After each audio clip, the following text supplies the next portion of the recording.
chief physical planner to comply with the law and stop wasting the court's time. And you remember, and specifically, she speaks to Section 84.2, which states that any person who so requests shall be provided by the chief physical planner with a copy of any entry in the register upon payment of a prescribed fee. So even yesterday on the program, we were telling you that the four of us who scanned the documents and circulated them were banned from ever coming back to the planning department. And we were also told by the chief planner that this ban came down from the PS Severay. So now all this has now been made null and void, and we can now go and collect any document. Once, in the past, what would happen is that the office would take the document to the printers, and you go, you pay for it, and, you have your copy. So now any Dominican can go and get their copy. I'm surprised that, the Prime Minister in a news conference this morning said he's very surprised to have learned that you were prevented from getting access to the planning division on Monday. He said he had no information, and whoever took that decision, he would address it. So I'm telling you what the Prime Minister said. I wish I had the clip. So he's saying he knew nothing about it. So somebody took on their own and decided not to allow you guys to see the documents. That's according to him, huh? That's interesting revelation. Matt, that's very interesting because at court today, the only person present was the chief physical planner with his attorney, the attorney general, I think, or the one of the senior attorneys in the office of the attorney general. And there's the only person who has any responsibility for the plan, day-to-day running of the plan department is the chief physical planner. So this idea of the peers, or even as I said earlier, by Mr. Johnson, that planning is the government and government is the planning. This is not true. The only person that's answerable who has to go to court is the chief physical planner. And did he present his side as to why he was preventing you guys from seeing documents? No, he didn't say that. All he said is that the documents for the airport will be made available soon. I don't know if it's next week, but very soon, and we will be able to come to view them and get our copies. And those were the documents he told us yesterday that we have no access to. So that's a real big win for us. So it is a big win, but to hear the Prime Minister say he's not aware, that kind of shocked me. I asked him the question specifically this morning. Well, I'm not too sure about that. I'm surprised maybe the PS took it on himself to order the chief physical planner to act in that manner. Is it a case of throwing the PS under the bus? Well, that I don't know. Except I think the PS was just acting out of order, Well, I'm not sure. I don't know where that order came from. All I know is we're told that it's the PS that ordered him to tell us we are banned from ever getting any documents at the planning department. Breaking the law. So that is really good because, like both these things, this decision is coming at a really good time because people are struggling to get copies of the DBWASH documents. And now, we are hearing that anybody can go and get their copies because the documents are very big, It's like 100, 200 pages. They give you 100. They give you an hour and a half to view them. What can you do in an hour and a half? I also heard, surprisingly, from the Prime Minister, and you'll hear that maybe subsequently in the next program, that they have the permission to continue at DBWASH, huh? So you might try to get a document as well. Yes, we have to get that document because that decision, right now the EIA is being considered. The public is asked to bring information to the planning department. The EIA is supposed to inform the decision makers, so the members of the board who have to sit on sit and make the decision. They need to have additional information. They need to have information to make the decision. So I'm surprised that they would go ahead and give permission. You cannot give permission if you don't have information. So the plans have not been approved. And maybe they gave some kind of I don't know what kind of decision they made. It's very concerning. But they told us when we went there that the decision would be made by the technical committee after the 27th. So we had up to the 27th to view the documents. Yeah. So how could they make a decision in the absence of the information? Well, I'm happy to report that, of course, you won in that court battle, and we'll continue, of course, to explore the issue. Yes. Thank you very much, Annie. Thank you for Yes. fighting that cause for the people of Dominica. Thank you very much. Thank you. Yes.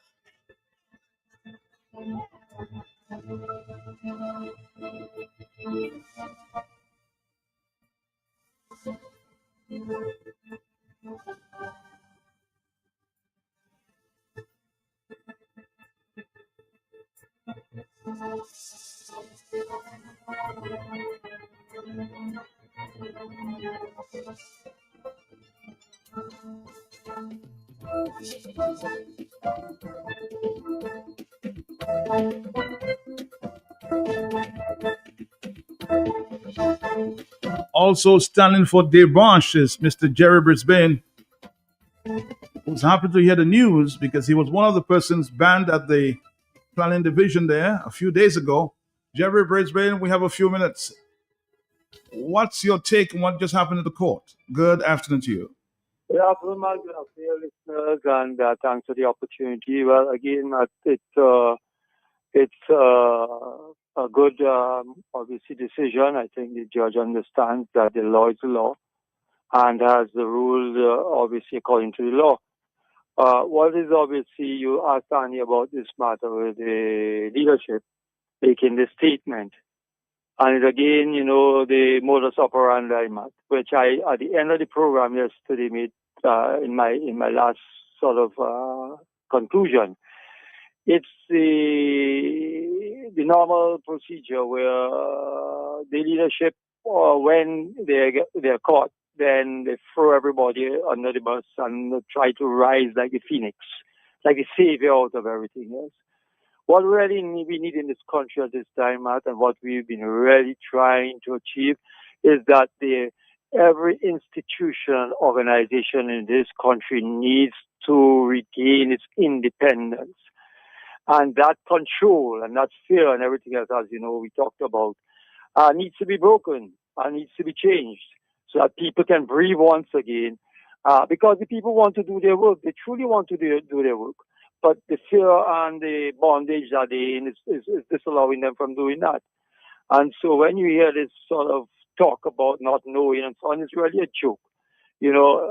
I made reference yesterday in the program to, just quickly, regarding the Devansh matter, when the leadership went there on the 15th of December and made in a visit and made a statement that they were not aware and didn't like what was going on. They were going to have this temporary halt and so on, as if they were the ones doing it, when the stop order was already in place on the 1st of December, which they knew, because they would have known that much, trust me. That is too much of a big event that they would not have known. And so the typical thing of just throwing everybody under the bus and then rising like this savior and phoenix and God and everything else, But so this is what we need to change in the country. And so what I want to finally say is the leadership needs to understand the time is coming where this is going to change. It will change. I have no doubt. Well, as I told Annie a short while ago at the news conference, it appears, based on his statement, the Prime Minister, that these works at Devansh will continue, huh? Well, that's it, Matt. I mean, obviously, everybody chooses whatever it is, but we have chosen to stop it. And we will do everything to stop it, whichever way. And hopefully the court matter will be put in very shortly and will be heard, and whatever needs to be done or whatever else needs to be done, we will do to stop it. Mark, because keep your airport. We have no problems. We're not trying to stop your airport, but leave Devansh alone. That's it. you know. Mr. Brisbane, thank you again. I'm sure discussion will continue in a subsequent program. But Jerry Brisbane, thank you. Thank you. Keep fighting for the cause you believe in. Thank you. And some of the many people who keep fighting, like Nasio and IP and everybody else. David. Well, at least one battle has been won thus far. You have access to all the documents, according to the judge this morning. So planning, PS, take note, huh? All documents should be made available.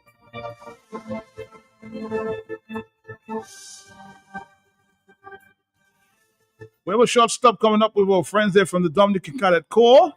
I know you want to exhale at this time, but we're going to take a quick break and come back to the Dominican Cadet Corps, celebrating the 25th anniversary.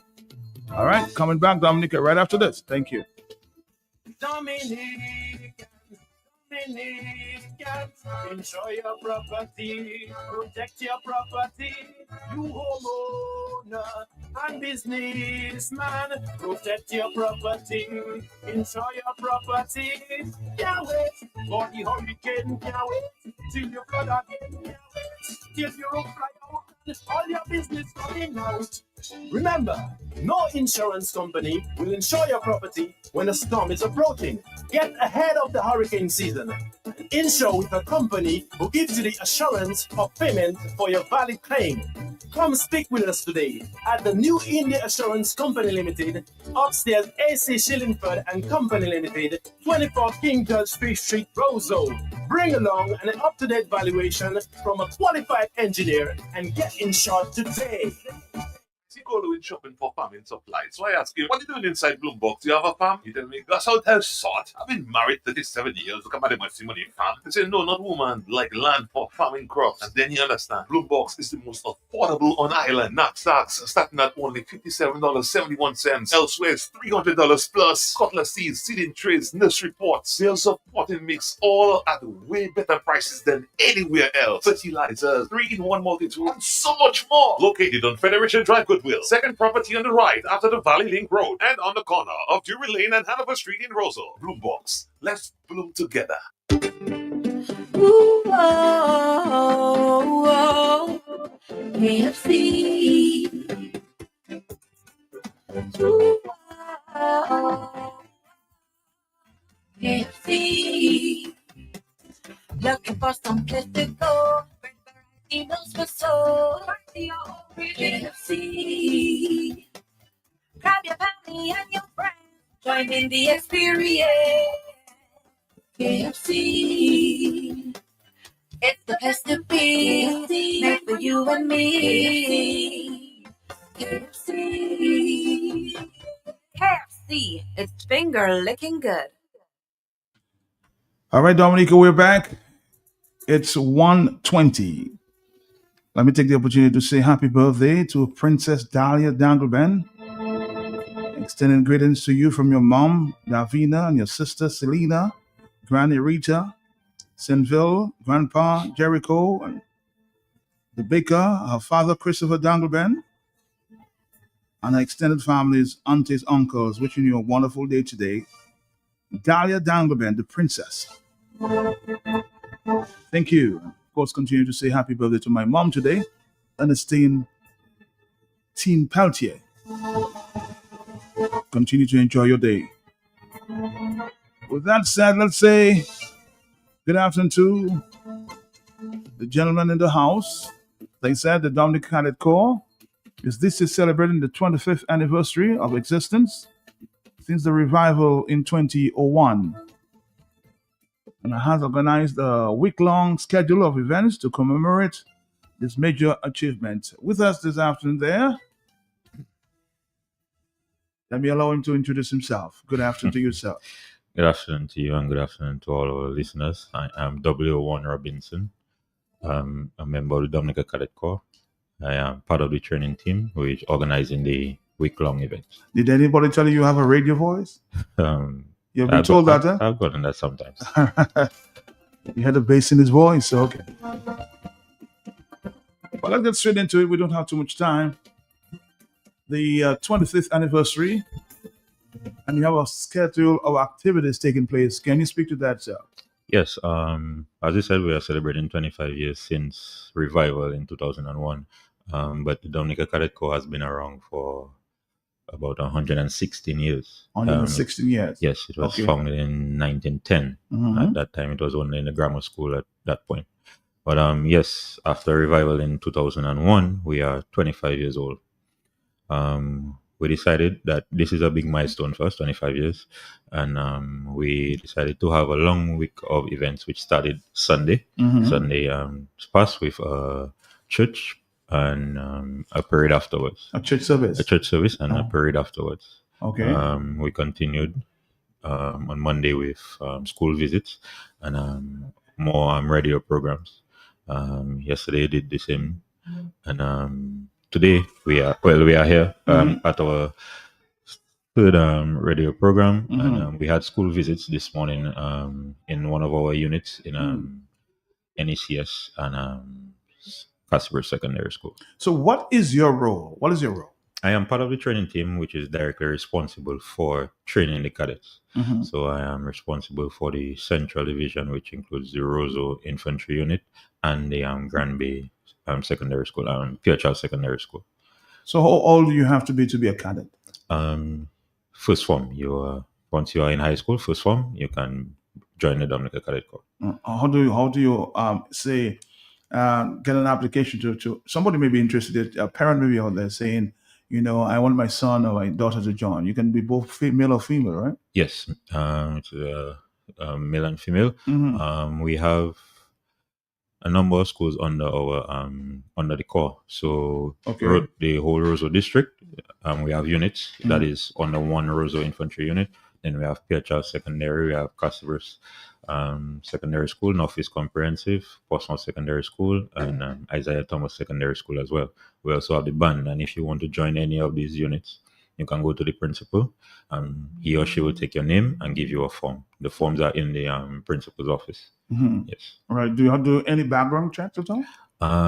We do have a short interview with you just to get to know your background and so on. Mhm. But it's not a long process to join. Is it a disciplinary organization, would you say? Yes, the Cadet Corps is based on discipline. Mhm. Yes, so it's a paramilitary organization, meaning that we do follow rules and regulations from the military, but it's not that we go to war or we have arresting powers. Mhm.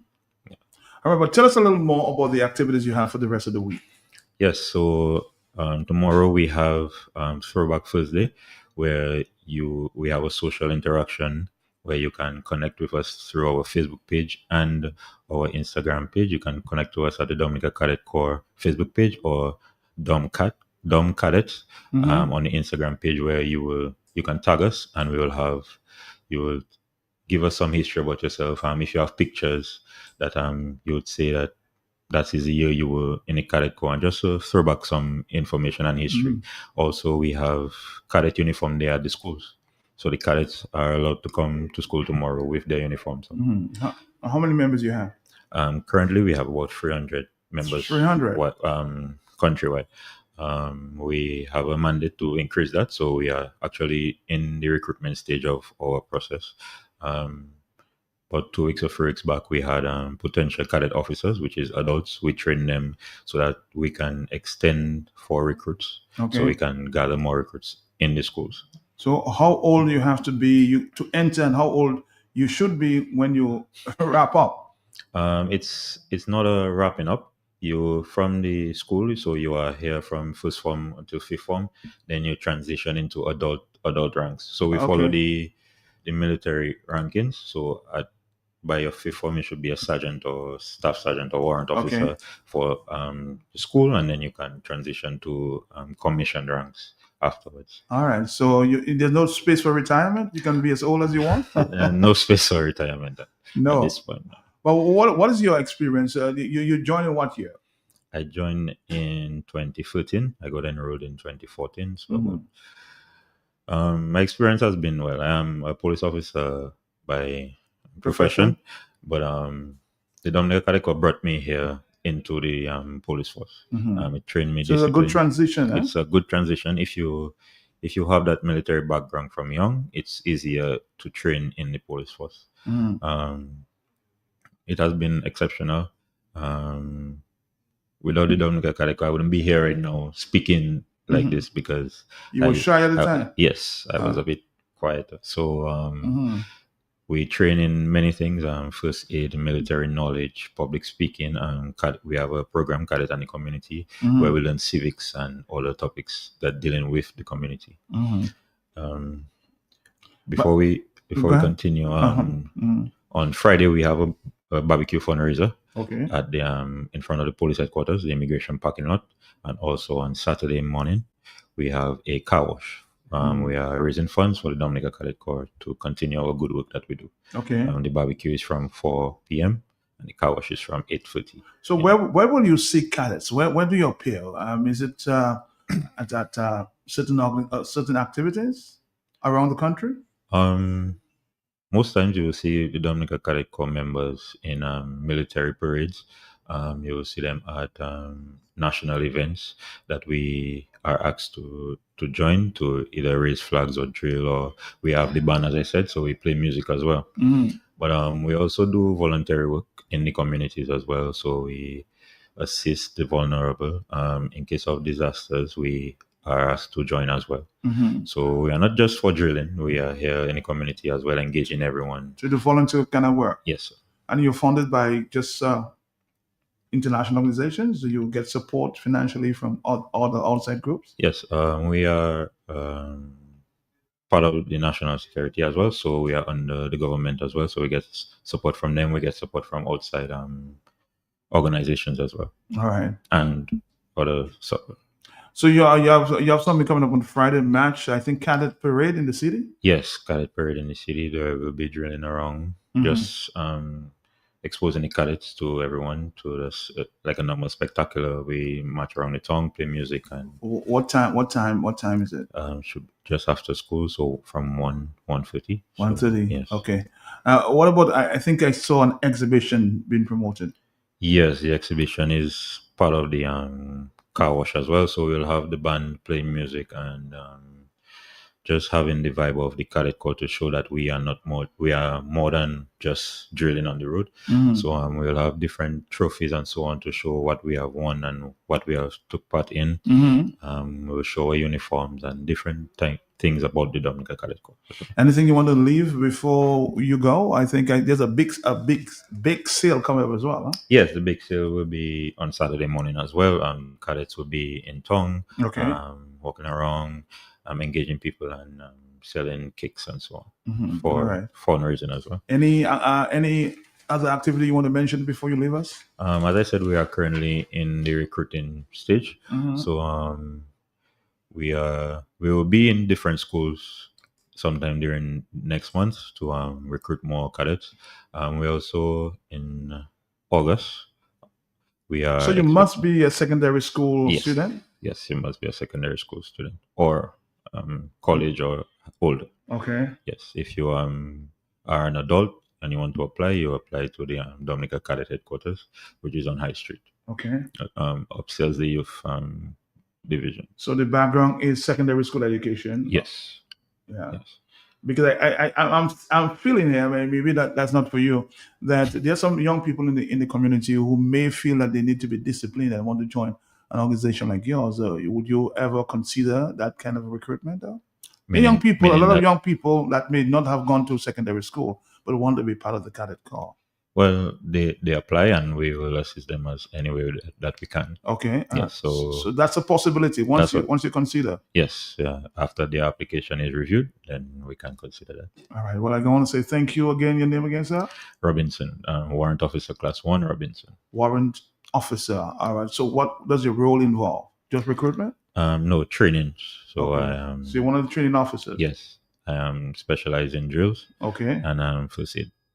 All right, I want to wish you guys the best of luck, blessings for the upcoming week. Yes. And, this is one organization I've heard a lot about from Gabriel Christian a long time ago. I think he was one of the instrumental members reviving the Cadet Corps. Yes, he was. Mr. Gabriel, again, thank you. And of course, we'll continue to talk. Mr. Thank you. Let me say, I see there's a call there. Hello, talk to me, yes?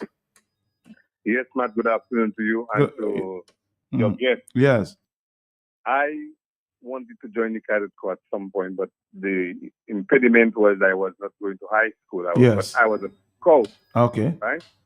I stayed in the scouting long enough, and the cadet corps and the scouting did a lot for a lot of people in Dominica.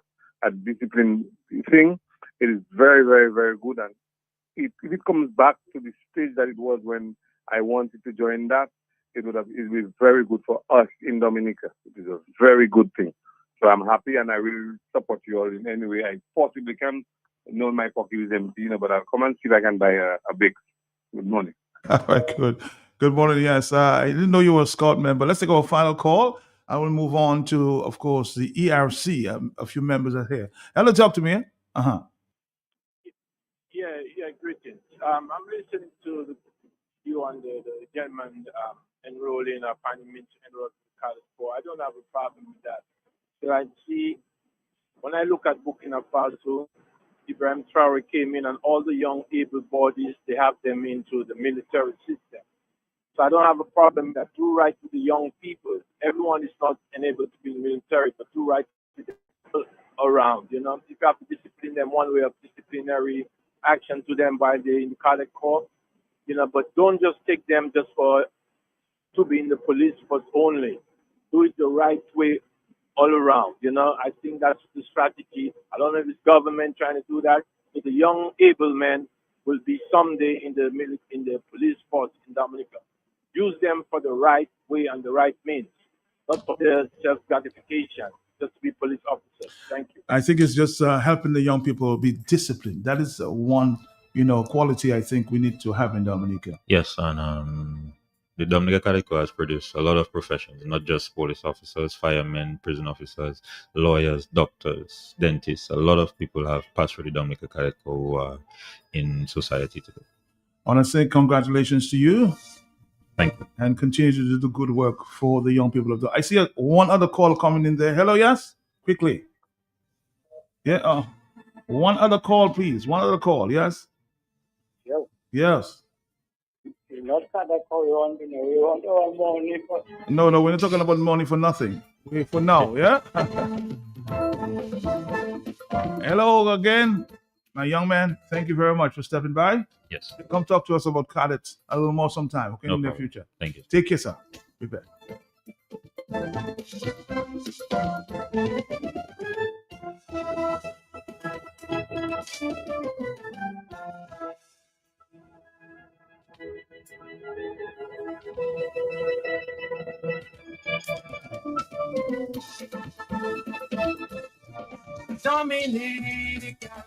Dominicans, enjoy your property, protect your property. You homeowner and businessman, protect your property, enjoy your property. Can't wait for the hurricane, can't wait till your flood again, can't wait till your roof fly out and all your business coming out. Remember, no insurance company will insure your property when a storm is approaching. Get ahead of the hurricane season. Insure with a company who gives you the assurance of payment for your valid claim. Come speak with us today at the New India Assurance Company Limited, upstairs AC Shillingford and Company Limited, 24 King George Street, Roseau. Bring along an up-to-date valuation from a qualified engineer and get insured today. Ooh, oh, oh, KFC. Ooh, oh, KFC. Looking for some place to go. He knows for so. KFC. Grab your family and your friends. Join in the experience. KFC. It's the place to be. Made for you and me. KFC. KFC. It's finger licking good. I see Golo in shopping for farming supplies, so I ask him, what are you doing inside Bloombox? You have a farm? He tell me, that's how tell sort. I've been married 37 years, look at my money farm. He say, no, not woman, like land for farming crops. And then you understand, Bloombox is the most affordable on island. Knapsacks starting at only $57.71. Elsewhere, it's $300 plus. Cutlass seeds, seeding trays, nursery pots, sales of potting mix, all at way better prices than anywhere else. Fertilizers, 3-in-1 multi-tool, and so much more. Located on Federation Drive, Goodwill. Second property on the right after the Valley Link Road and on the corner of Drury Lane and Hanover Street in Rosal. Bloombox. Let's bloom together.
All right, Dominica, good afternoon to you, members of the ERC. He's here, and of course, we have the former ambassador. We have a big team this afternoon exploring the issues of the day. Just before we move to the issues, I just want to announce today, as I did earlier on, that Miss Annie Edwards, the former chief planner, won her case at the court. And this morning, I want to play a part of that, and we'll continue with the conversation. Annie Edwards. The judge ruled in your favor. Tell us what happened. What's that? Yes, Okay. that's what happened. That's what happened, yes? Yes. Okay. So set for us, put in perspective, why did you choose to take the government of Dominica to court and the planning division? Well, this initial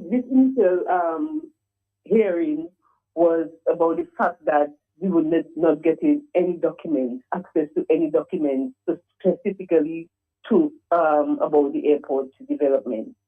So I went and tried, and we have all been trying, asking for the EIA and whatever exists, and no one has been getting access to anything. So I'm happy to report that this morning, the judge called on the chief physical planner to comply with the law and stop wasting the court time. And you remember, and specifically, she speaks to Section 84.2, which states that any person who so requests shall be provided by the chief physical planner with a copy of any entry in the register upon payment of a prescribed fee. So even yesterday on the program, we were telling you that the four of us who scanned the documents and circulated them were banned from ever coming back to the planning department. And we were also told by the chief planner that this ban came down from the PS Severay. So now all this has now been made null and void, and we can now go and collect any document.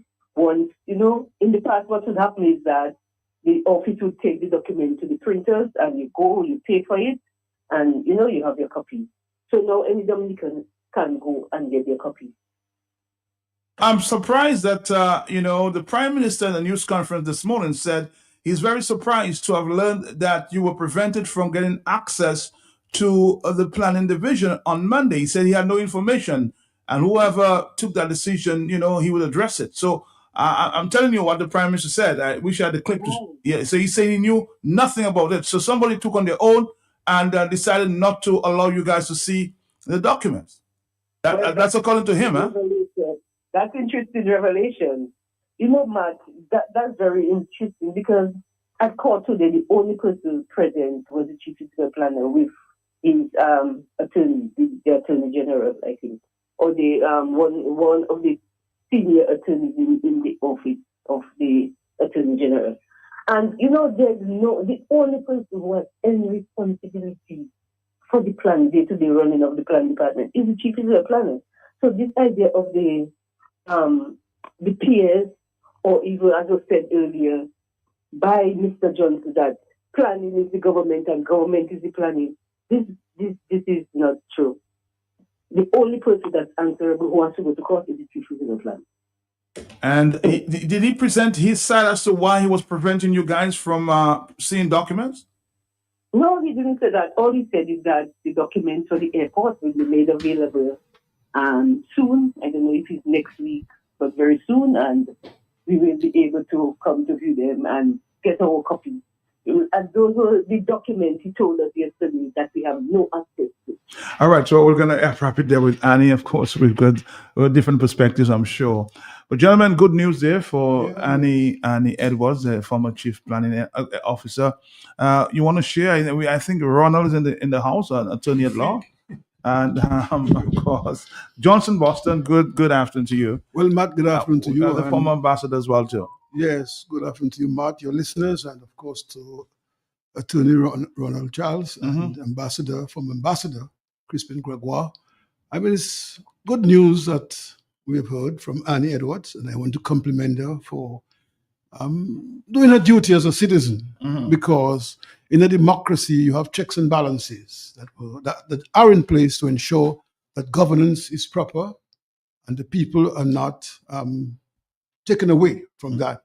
And you have a right to documents when public activities are taking place and so forth. I mean, I served in government and I knew people could go to the planning division and get documents. In fact, you could also go and get the Gazette. You know, the Gazette. You can go to the court and get the document as well. Yeah, as well. And also, in fact, you used to have the House of Assembly producing the Hansard, and people had access to that because these are public documents and so on. The fact that they hide it shows that it's only thieves, volleys that hide things and so on. It's unfortunate. Yeah. Any quick comment, Mr. Ambassador? Oh, go talk to Ronald first. Okay, you can speak to that microphone. Yes, thank you very much. Yes. Good afternoon to you, Matt, and good afternoon to you, many listeners. Of course, it's a pleasure to be before the former ambassador, and of course, Mr. Bosso, and I say Mr. Boston. You know, just to make a note there, I see we refer to him as former ambassador. In the States, we say ambassador, right? Even though you're still ambassador. Yeah. Okay, ambassador. And of course, to your many listeners all over Dominica, far and wide, and diasporas by extension, it's a pleasure to be here, and good afternoon to my constituency. I'm in the capacity here this afternoon in many capacities. I want to say a warm good afternoon, of course, to the team, United Workers' Party, and all the opposition forces and all those who continue to put their best foot forward in a democracy that seems to be crumbling faster than the destruction that has been going on in the bush. So, but what we need to do now is to understand, and I want to comment a little and congratulate, of course, Miss Edwards on the work that she's doing, and all those Nasir Fontaine and all from Kalinago territory and the people from that area who continue to fight for simple rights and equal rights and justice and democracy and what the law has in it and what has to be abided by. And it's a simple thing. And that is the issue. I mean, if one were to take the same circumstance that is as it relates to Ms. Edwards and requesting basic information, that is the same thing we have the government in court for the CBI program. All we're saying is, show us what it is, let us go, let us look at it, and if it's okay, it's okay. And if there are any issues affecting the people of Dominica, then we will speak about it. That's it. And then I am also now convinced, based on the precedent have been set in reference to what happened with the case with Mrs. Edwards, sorry, I'm sure the results will be to the positive when it comes to the CBI program. I know that it will probably reach the appellate court, but I'm telling you, this is basic law where the consolidated fund is there. Any revenue generated by the government ought to be there. It is not there. It has to be there. And it's as simple as that. And I don't know who is going to go against that. Somebody, it's great to be here before you. You look younger. What is happening there? Is it the diet? Is it exercise? I am following your recipe. Well, you're going to take a ball head soon? Mr. Ambassador, good afternoon to you, sir. How you doing? Yes, good afternoon, Matt. Good afternoon to my fellow panelists, Johnson Boston and Ronald Charles. It's an honor to be here, and Matt in particular. Today is a very important day for me and for all people of African descent. Because today is the International Day of Remembrance of the Victims of Slavery and the Transatlantic Slave Trade. And as we speak, the United Nations is commemorating this day in many countries around the world. I don't like to sound my trumpet, but Matt, I am the founder of that day. Congratulations. And it's an honor for Dominica because it's not so much me. At the time when I was chairing this committee to establish the International Day of Remembrance of the Victims of Slavery, I was the ambassador of Dominica at the UN. So I did it for Dominica, but it was part of a CARICOM initiative. It was really CARICOM that said that on the 200th anniversary of the abolition of the Slave Trade Act, it was 200 years when the Slave Trade Act had been passed in England. We were celebrating. We were celebrating this this event, and so we got this established in 2007. We had the first commemoration of the 200 years in 2007. But the interesting thing that happened after that commemoration happened in 2007, the African countries said that this must become an annual event. And so they joined with the CARICOM countries, the 54 African countries and the 14 CARICOM states, and pushed for this event to become an annual event. All that time, I was leading the charge as the chair of this initiative. And then, Matt, before I left in the UN in 2010 as the Dominican ambassador, I made sure that the UN would provide dedicated budget for this because, the new initiatives at the UN, without the budget implication, they get passed. But when it comes to budget, it has budget implications, then it's subject to a lot of questions. And one of the countries that is very hard-nosed on new budget requests is Japan. So it took me from 2006 to 2010, 4 years of trying to get Japan to support financially the UN commemoration.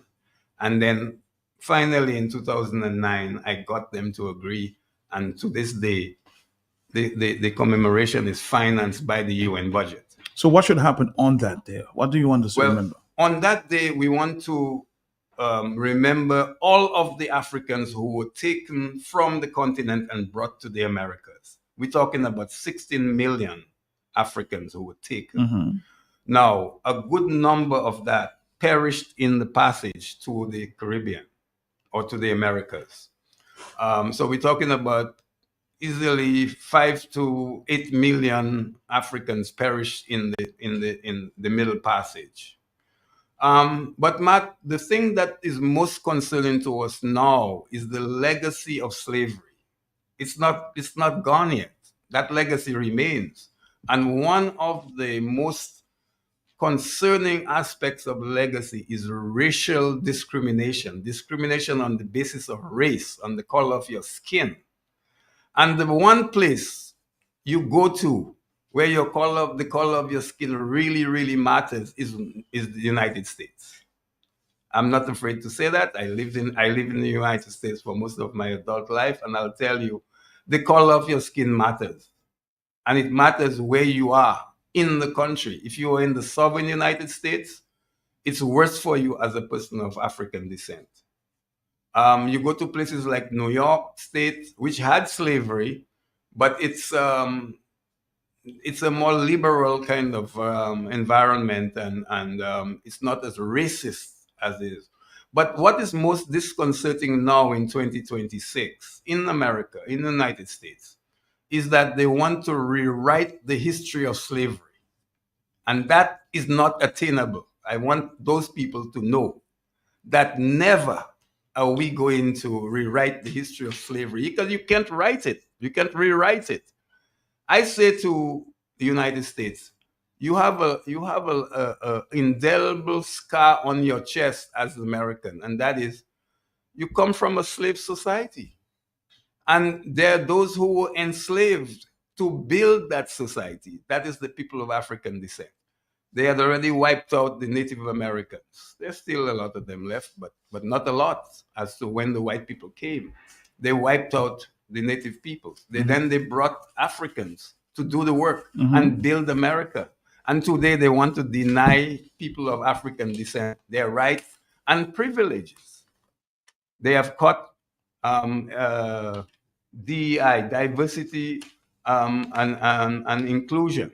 That's out of the window. Affirmative action, out of the window. Everything they've done in America to make things better for people of African descent has been thrown away. And we get into a point where, I don't know, African Americans and people of color in America, they're still seen as second-class citizens. That's so sad, huh? Yes, it is sad, Matt. Even after many years. Yeah. All right, so also we're taking the lead, huh? We're taking the lead. Now that we've found out a little more about our history, what's going on with the ERC at this point? Well, before I go there, I just want to commend Ambassador Gregoire for his work. Okay. He has been very engaged, and even up to now, because, I mean, you hear him on radio, he gives good information that is vital to the society and education. And he continues, and he is very, very well known in the circle of the U.S. at the highest level of the U.S. and so on. And I also commend him for not being afraid to speak and to speak what is supposed to be spoken. And I want to say that slavery years have gone, but there is still, as he mentioned, there is still a scar that's remained. And sometimes what we find in the Caribbean, you find even persons like Black people like us, once they get a little power, they then mix the power with wickedness. And here comes a very bad behavior of these situations in the Caribbean where people victimize for their own opinion. They have been denied from work. They've been denied from, opportunities. They're arrested and put behind bars just because they share a different view from those who are in power. And I always say, though, our color, yes, as Black people, in my view, were used to victimize us and to hold us under slavery, but our capabilities in initiating stuff, inventing stuff, because the Black people have invented quite a lot of things that is really, really part of society and the human civilization. But on the ERC point of view, Matt, we last Thursday observed the first anniversary of the gathering, the protest outside of Parliament. And we started with a press conference at the PSU on the Thursday last week. And from all reports, it went quite well. And I must commend Q95 FM Radio, who've always been around to take it to the wider public. Also, we had Kyrie FM with us, both in terms of their social media and radio. And we had Lofty and MO News. So we thank them for that. And then the rest of the media who turned out at that press conference, we want to thank them. But really, the day was to remember what transpired. We went out there without arms. We had no weapon. We just had our person and our voice. And the idea was to, after all of these recommendations that were made available to the government was not lacking in terms of suggestion, because the ERC or the civil society organization give advice, the business forum give advice and suggestion. Also, Sir Dennis Byron, who we paid a lofty sum to have done a consultancy on our electoral system. And all of that were available. And we felt that the government threw all of this away. And they had their own little committee who they paid extra money to do something and came up with what they brought to Parliament. And we felt it was lacking in terms of voter re-registration.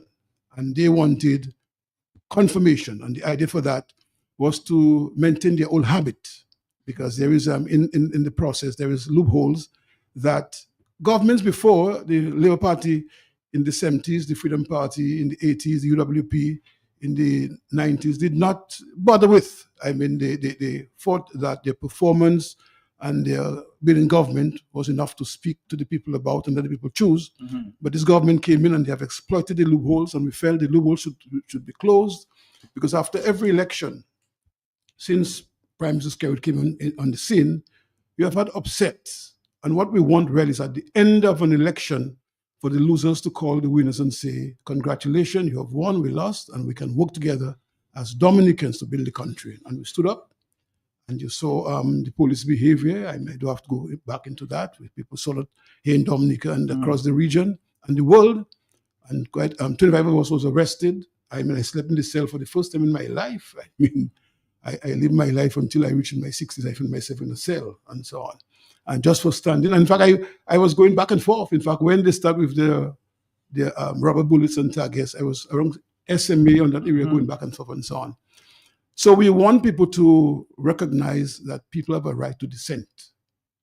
And that's part of a democracy.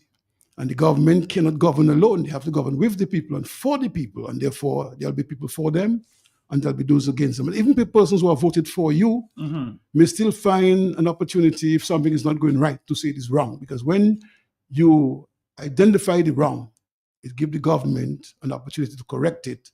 And at the end of the day, you get a better product, a better society, and so on. So therefore, we want to commend all those who stood up and who gave the support. And even with our press conference, there are some persons who came, and monies play a part in those things. And those who assisted us from overseas and locally to have had the press conference, want to thank them and say to them, while people are saying, you all are not doing, you all must do. Yes, we want to do, we will do, but we need the support to get it done. And I was at that news conference, and I heard Ronald presenting.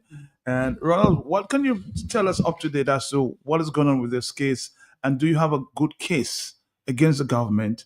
I know you're not representing. Are you representing yourself in that matter? No, I'm represented by some of the lawyers. But you can give an assessment as to where you think that case is going for. Well, Matt, and your own experience in the cell. Or did you go in the cell? You're almost there. No, well, not almost there. At the end of the day, Matt, but you could never imagine that they're going to pick you up in a matter you're standing for. That is what was the surprising part of it. Yes. Because here it is. Persons are calling me, because they've been arrested. I am a professional. I was called as an attorney late afternoon to go to deal with certain issues. Okay. As it relates to that, walking with my little book and taking notes as to what is what has transpired and so. And at the end of the day, I too became an arrestee.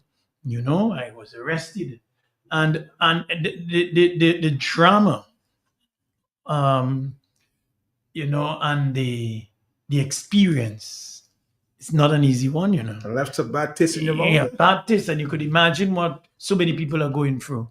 But Matt, the point remains is that I believe this matter that was brought against the 25 protesters is unconstitutional. It is wrong, and it also will. I am almost definitely convinced that the court will rule in favor of this action. Now, Mr. Boston gave a very good chain of events that have occurred. I believe, therefore, if the Electoral Commission and the people down there did what they had to do, these 25 people will not be being bars today, neither would they be before the courts, if you understand what I mean. I think it is as a result of the mismanagement of the whole electoral process and the lack of understanding that people's right to vote becomes one of the most fundamental things that somebody should have, the right to vote. Think about it. Mhm. This is something that should not be taken away from you. So all this thing that has been going on is in an effort to remain in power, is in an effort to really disenfranchise so many young people that are interested in making this country a better place to live and a better place to have enjoyment. So Matt, this is how I said. Mhm. I also believe too that one of the things that the government can do, or the prosecution, is spend the money somewhere else. This matter should be discontinued. Here it is. Matt, I don't know if you're watching what is going on. Do you know that at least every other week and a half, there is a new person on the streets of Roseau walking up and down, wondering what to do? New ones. You're right new, about that. New ones. Young people.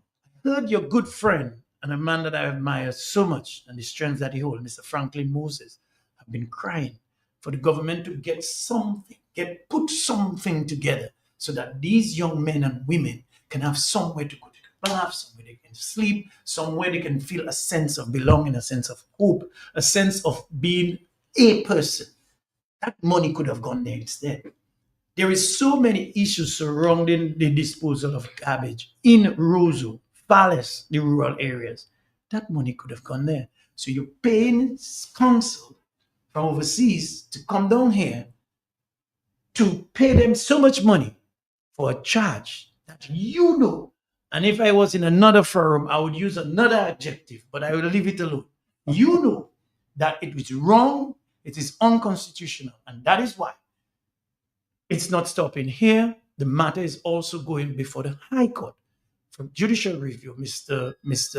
Later is the one that has filed this matter. 25, I think almost 24 of us have filed this matter to say to the court, review this law, this old law that you have, and that every time somebody speaks, right, in reference to their fundamental rights, the right to vote, the right to what is going on in Deboche, whether or not somebody could stand up and say, this is not right. What you want to do is tell fellas will come and say, disperse, and they will read something, Advance. and they will advance all of us into the cells. And that is what is happening, and that has to stop. So we are convinced that this matter before the court for judicial review is going to be in the favor, so that the police will no longer be able to use that piece of machinery they have been using for years against the people of Dominica. And democracy must not only be seen to exist, but it must exist, if you understand what I mean.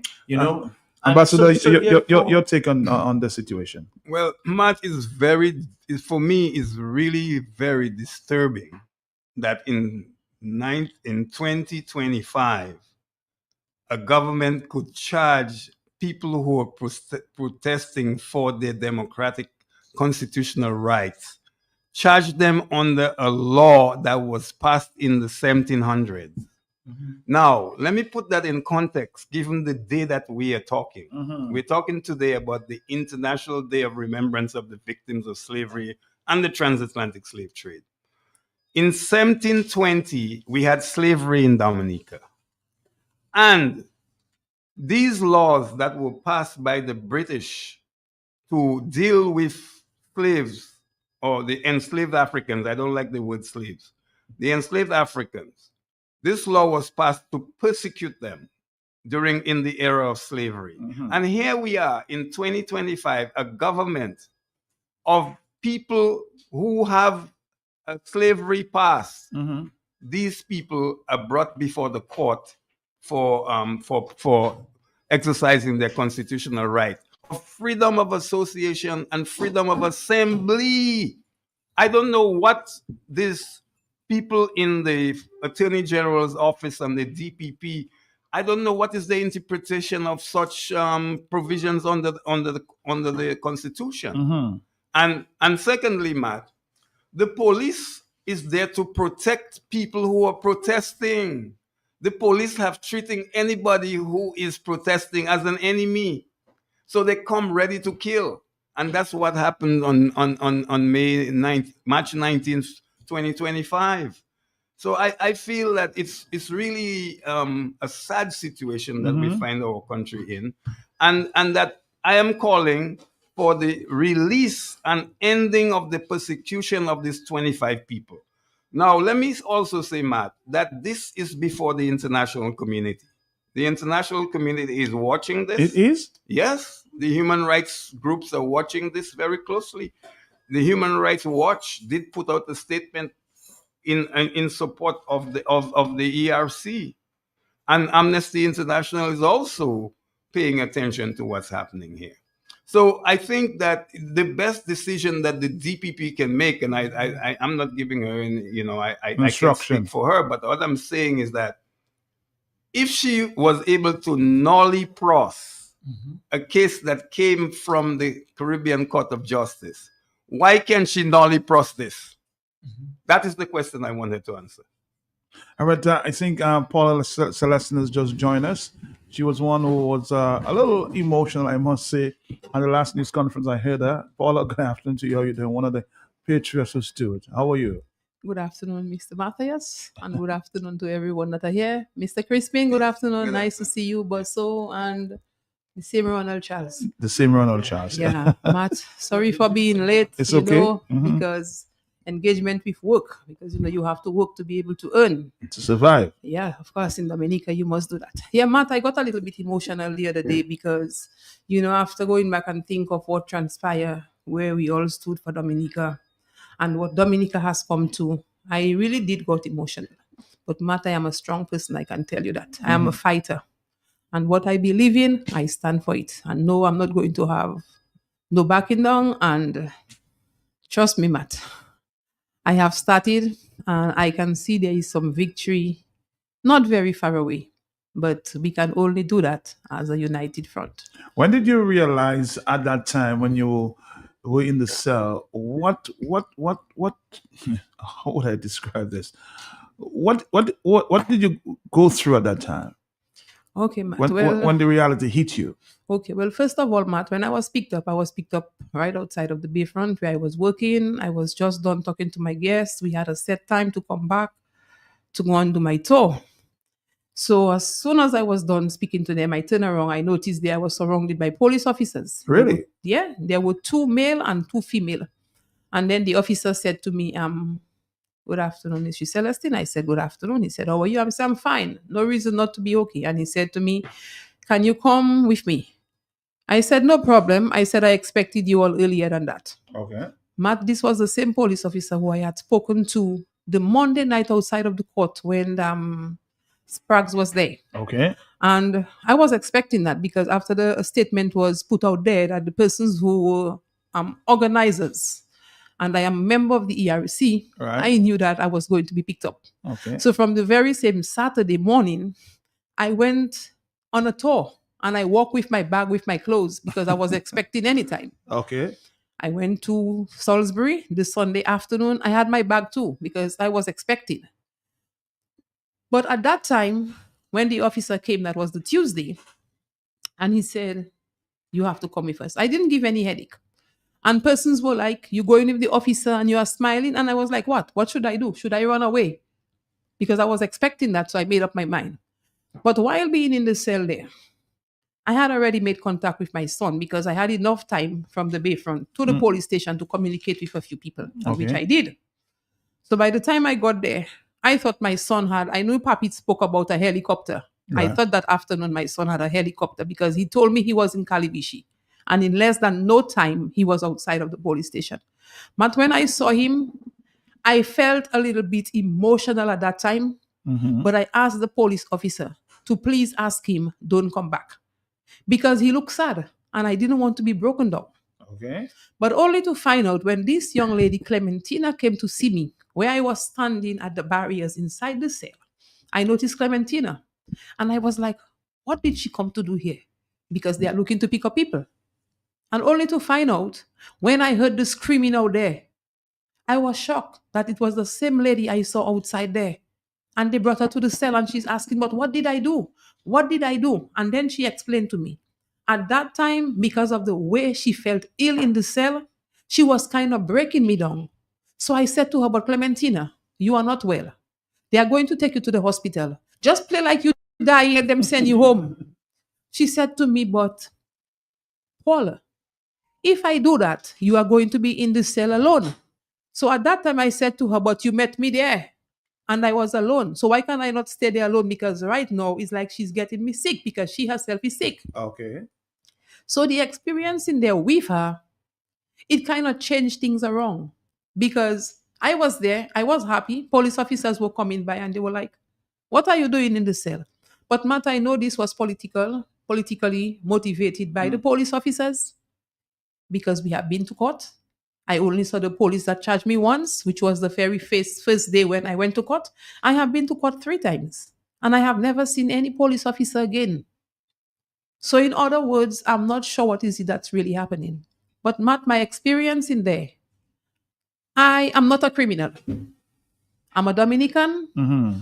I'm a person who believes and stand for justice and truth. I was brought up with grandparents where my grandfather was a man of his words. Okay. I learned to love politics at a very early age. Mm-hmm. I am not the best reader. I do not have a secondary education because I had not been to secondary school. Mm-hmm. But I know how to defend myself. I believe in justice and truth. I remember at a very early stage when I was told that you could be a lawyer. I said, no, I will not do this job because I am not a liar. And I will never defend anybody in telling lies because I stand for what is truth Right. and justice. Uh-huh. So being arrested and placed in the police cells for 3 days, it wasn't easy, Matt. But I gained my power and my strength and my determination because I told myself I was standing for justice. And anything that would have happened, I would continue to defend. Would you do it again? But if it have to, I will do it again. Because it's a lot of crookedness, nonsense, wickedness, and foolishness that is taking place in this country. And I decide to live here for all of my life, Matt. Even if I have been overseas on very short vacation, this is the place I think of at the end of the day. When I go overseas and I'm on vacation, all I'm saying, boy, Dominica is really a nice place. We just need to change the system with this wicked, evil, and corrupt government. Because the government are supposed to be standing for the people, by the people, with the people, not enriching themselves. Mhm. And this is the reason why, Matt, I will never want to elect anyone who I believe who just want a job to go in there to just gain money. I want somebody who that will go in there and will stand for the people, by the people, and with the people. Because I believe in justice. And if it has to happen again, Matt, they will arrest me again because I will not stand up. I promise. I have studied. I see victory at the end, which is not very far. We just need to unite as a people and get these criminals off our back, Matt. What a testimony there by Paula Celestine, of course, one of those who stood there in March 19th. Let's take a phone call. I know the people want to interact. Are you there? Yes, Matt, I am. Matt, Okay. I would like to say good afternoon first to the same Ronald Charles, the next PAL rep of the Rosa Valley, and the deputy leader of the UWP. Matt, and I would like to tell Mr. Crispin Gregoire, do not be afraid to blow your own horn. If you don't do it, who is going to do it for you? Because it's the first time I'm hearing that's what happened with that day. You understand? It's very great that you did it for Dominica. You understand? And to Mr. Boston, good afternoon. And we will overcome that old regime that is in power. We will overcome it. Everything they do, any and everything they do, is to see how they win in the next election. That's what they have been doing for any and everything. So people must not be frightened when they do anything, because if anything has to be done good for the country, We got you caught up there technically there, but you can call back. Sorry about that, yeah? Uh-huh. No matter, Paula? Listen to what Paula gave in terms of my experience. Mhm. I mean, you have this guy, Bernard Morrow, Mhm. who came in on that day with his wife and daughter, just came in and were around. And lo and behold, he was picked up. And this guy is taking that so hard. He was at the meeting too, huh? Yeah. Yes. The press conference. He got so hard. Even the last court appearance, he broke down. Because he's saying, I mean, he came there with his wife and daughter just to support the effort. He did not pelt a stone. He did not kiss a police officer. He did not hit anybody. And he was arrested and slept in the cell for a couple of days and so on. Yeah, 105 hours, yes. And the law we're referring to, that law was passed in 1897. none of us here were around, nowhere to be seen. You were not a thought at the time. At the time, and so on. And that's the law. And I mean, somebody sent me a clipping of the law, and some white person was explaining the law when it was passed in Britain. And the idea, and Christian made the point, it was passed basically using slavery as using slavery to prevent people from, dissenting and for standing for the right. And therefore, I mean, that law says if you come out and there is danger there, or there is a certain level of violence, and you damage a vehicle or a home, you have to pay for it, still be arrested, and the punishment is death. Can you imagine? You just go out there to express yourself on a matter that you have been speaking about for years, electoral reform, and you was arrested, and the Minister of National Security, he feels good about that, and the Prime Minister. You know, Matt, a lady told me, I mean, she is a laborite. She said to me, once I was passing, she threw a fion in passing. And I heard the fion, and I didn't respond. And when they arrested me, she was so sad. She said, this man is passing there, you safe, and he didn't answer you. And then the doctor said, but the last time he passed, and you threw a fion for him. She said, he didn't hear me. So she came to me and said, I heard you. I heard what you said, but it just didn't bother me. All right. And she said, her son was saying, can you imagine Bosso in 2005 spoke on the platform for the Labour Party to endorse Reuben Blackmore to won the Maho seat.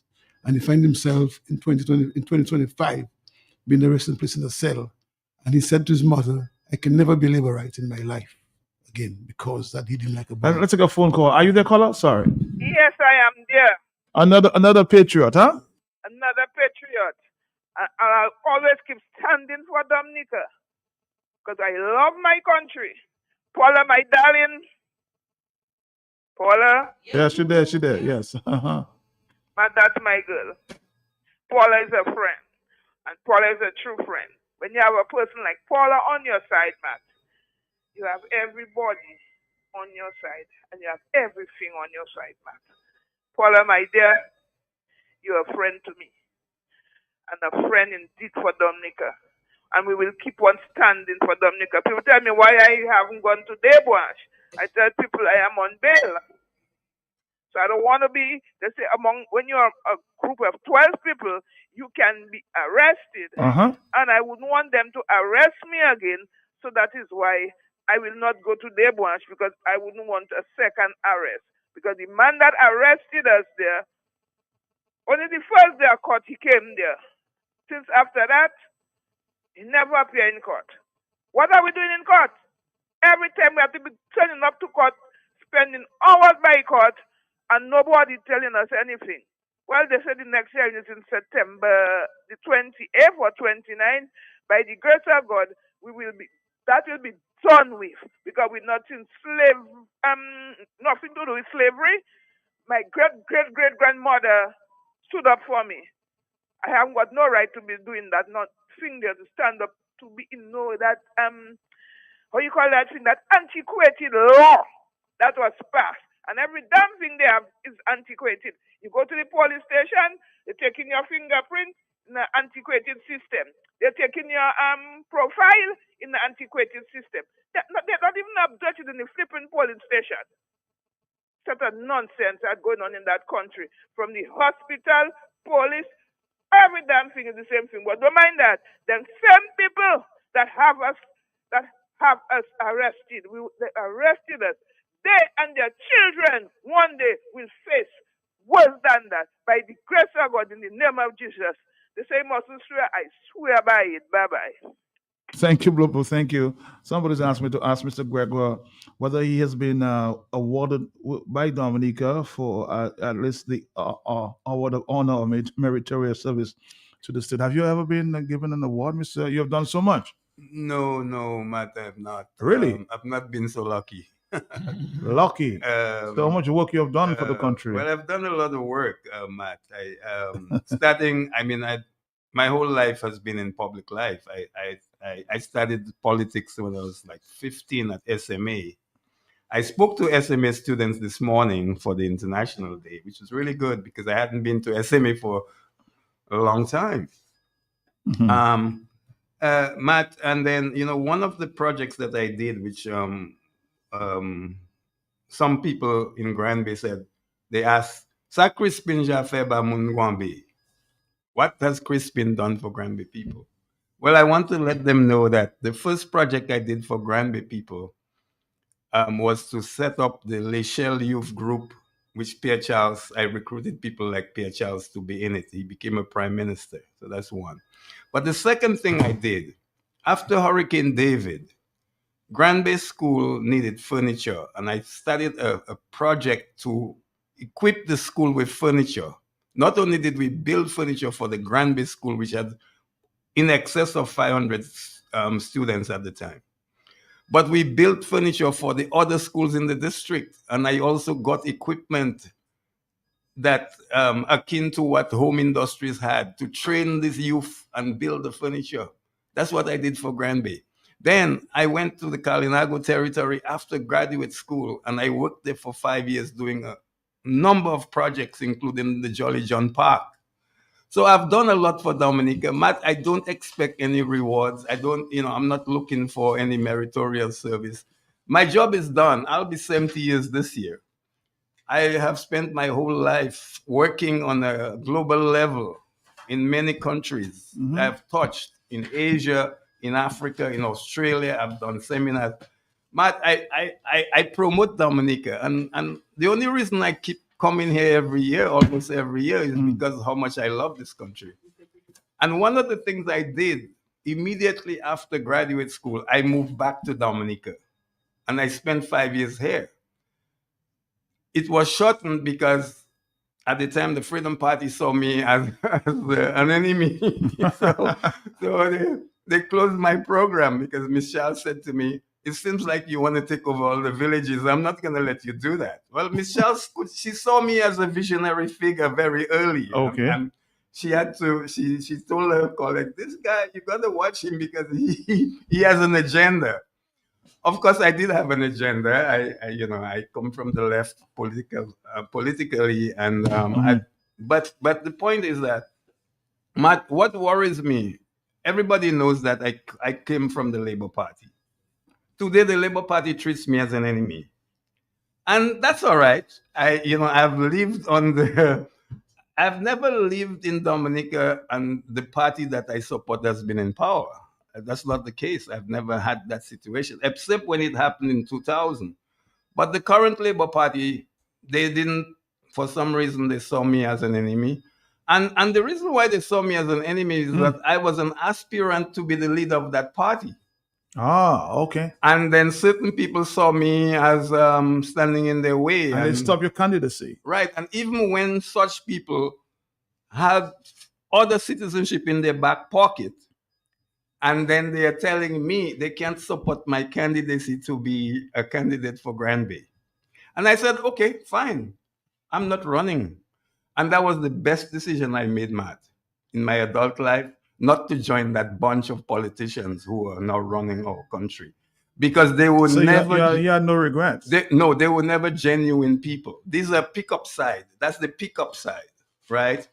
And they joined with Rosie Douglas because they saw an opportunity to get into office. But once Rosie died and once Pierre Charles died, they buried their legacy. They ambushed the party. They ambushed the party. And I can't belong to that. And Matt, I became an independent. That's why I can speak. The person who called before, that's why I can speak, because I don't belong to any party. I am there for justice. I am here for democracy and a multi-party political system in Dominica. That's what we need right now? Yes. And then we must have free and fair election. And I'll say, the next election that comes has to be free and fair, and will be free and fair. And you know why? Why you say that? Because the Trump administration is looking at this administration here, and they have so much under the microscope. Not only under the they are under the microscope, and they are under serious sanctions. Look at where they are, Matt. In 3 months, the world has changed with the Trump administration, right? And they are looking at Dominica as a place that has a lot of corruption, a place that is not having free and fair elections, a place that needs order, a place where accountability for the CBI is a problem. So these are some of the things that we, the Dominican people, must begin to wrap our heads around. It's not about, I like this guy because he has dimples or whatever. It's not about that. It's about what has that government done for you? And is that government concerned about your rights? The government thinks that they can just put anybody in jail. This must end. And I'm saying, you know, some people have to stand up and say it. Now, I come from Grand Bay, and you know, Grand Bay people used to be very adamant nationalists and people who were concerned about standing up for their rights. There's no more. Well, it has gone under the carpet, Matt, but it's simmering. Grand Bay will rise again, and when Grand Bay rise again, it will be interesting what will happen. But it is when Grand Bay people now decide that there must be a change in the country that the whole country will change, Matt. I'm seeing that. And I'm beginning to see the cracks. There are a lot of people in Grand Bay who say they are labor rights, but they're not happy with the situation. Because they ask themselves, am I better off in 25 years than I was? The answer is no. There's no economy here. Let's take a phone call. Hello, talk to me. Very revealing words there by, of course, the ambassador. Are you there, caller? Hi. Good afternoon, Mark. Good afternoon Rosie to you. Yeah. Felix here. Rosie Felix, how you doing? Another warrior. Thank you. Yes, Mark, I want to commend the ARC and for standing up, and of course, as we commemorate that March 19th event, and I was standing up for Dominica. Mr. Boston also, you know, leading us through that charge. It's a memorable day. I'll never forget it. And where we are now, as far as it concerns electoral reform, you know, is justified. Our standing up back a year ago is still justified, because what we are seeing, you know, happening, you know, at every step is to frustrate the process, and, you know, for this corrupt Labour Party to remain in power. So I'm happy we stood, and we continue to stand, and until it's said and done in the correct way, you know, I will continue to stand. As for the March 27th, to be exact, was the day I in particular was arrested. I have no regrets of that day. I changed cell into church, and I thank God for the grace, because it's the grace of God when you go through suffering and you can still give God thanks, and especially in this particular case, you know, you're standing up for justice. My God is a God of justice. He hates wickedness and he loves justice. Would I stand again, Matt? Yes, I would. So thanks all to the legal team, Ronald and Joshua and Mrs. Knight and Mrs. Felix Evans, and all the other. I saw that day in court, Matt, I saw, you know, several of the young attorneys came there. This thing is going nowhere, I said on day one, and Geoffrey later, he's of course taken a bigger charge to challenge this aged old constitution. So I know we're going to be victorious. Dominica will overcome, because everything is for a season, Matt. Everything is for a season, and evil may appear to win, but evil cannot win. It cannot win, Matt, even if it appears. So that's my contribution, and I say to everybody on the team and those watching on the fence, those watching on the sidelines, those who are encouraged as well as those who are discouraged, let us look to our God, who is a God of justice. We shall overcome. Dominica shall overcome. All right, thank you, Rosa Felix, for standing as always. And I want to ask a question just to Mr. Gregor for the time before we continue the conversation, because I'm being told from intelligence that at some point in the future we might have to make a choice between China and America. Is that a fact? Because China is looking close. Yes. America's looking close. Yes. Well, Matt, clearly the competition between China and the US is intensifying in our region. It's a very interesting development because the last time we had that situation was during the Soviet Union time, when the Soviets challenged the Americans right in their backyard, and the Soviets had put missiles in Cuba, and we almost had a nuclear war. We are back to that situation, Matt, with the Chinese in the region, very active. They are the adversary of the United States. And then, interestingly, they something that happened in 1983, they build it, and the adversary of the U.S. is building an airport in the U.S. backyard. That's the reality we have in Dominica right now. And that airport is of great concern to the United States because they're saying it's an airport built for military planes. So that Dominica and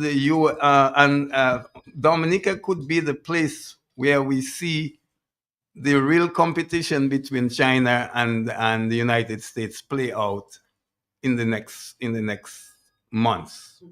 That's what I see, man. In the next months. So it's not too far away. No, because remember the airport is under construction. Now the question is, I worry that one of these days President Trump is going to name that airport. And when he does that, when he does mention that airport, the whole United States is going to be shocked that this is happening in their backyard.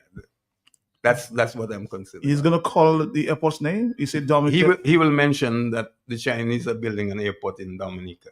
And that alone will evoke a kind of response in the U.S. Of being really scared. Because when those missiles were in Cuba, the Americans were really scared that there's going to be a nuclear war. Now, an airport is being built in the region by the adversary of the United States, and they're not happy about that at all, Matt. And that is something that is of concern. And as the competition intensifies, which it is, especially if the U.S. decides to intervene into Cuba, which looks likely.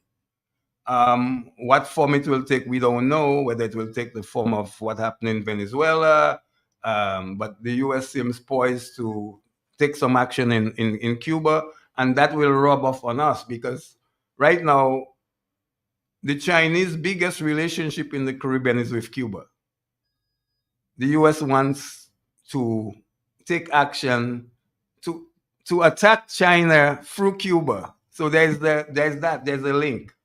And then Dominica is probably the Eastern Caribbean island where the Chinese presence is strongest. Antigua. Followed by Antigua. Well, we've had a longer... relationship? Not a longer relationship because Antigua, I believe they established relations with Beijing before Dominica. So they've had a longer relationship. We were with Taiwan. We broke that relationship in 2004. And we've remained very strongly aligned with the Chinese. But now, we're now facing the pressure from the U.S. And I'll tell you, one of the things that happened, Matt, the first time that Secretary of State Marco Rubio met the 5 Eastern Caribbean prime ministers and the Prime Minister of Bahamas, one of the things the Secretary of State said to them that the U.S. was opposed to them giving no bid contracts for ports to Chinese companies. And there are only 2 cases of that in the Caribbean. Jamaica, a port in Jamaica, and the airport here. We'll take a break. We'll come right back. Stick around. Dominic Dominica Softball Cricket Association, in collaboration with the Elias Dupuy Foundation, proudly presents the Elias Dupuy Tip Ball Cricket Festival, all in honor of the late Elias Dupuy. Join us Easter Sunday and Easter Monday at the Ansdume Playing Field in the northeast of the island for 2 days of softball cricket action. Games begin 11 a.m. on Easter Sunday and 9 a.m. on Easter Monday, featuring top teams from the north and northeast of Dominica, including Benz, Faybush, Penville, Calabishi, Marigot, Wesley, Woodford Hill, and Portsmouth, all competing for over $3,000 in prizes. Make this Easter one to remember with thrilling cricket, community spirit, and great entertainment. April 5th and 6th at the Ansdume Playing Field. Catch the action live on radio, Facebook, YouTube, and the television. Come out and support the Elias Dupuy Table Cricket Festival, where the Northeast will come alive with cricket. Exciting news from AutoTrade. Incredible savings are here. Take advantage of AutoTrade's Thrifty Thursday promotion. Mark your calendars. On the last Thursday of each month, AutoTrade is offering up to 20% off items throughout the store. Yes, 20% off. But wait, here's more. Keep your eyes peeled for our exclusive Deal of the Day offer, bringing you even bigger discounts on select items. Whether you're looking for car accessories, maintenance essentials, or just browsing for a great deal, we've got you covered. So be sure to swing by AutoTrade every last Thursday. At AutoTrade, it's more than a vehicle, it's a relationship. Terms and conditions apply.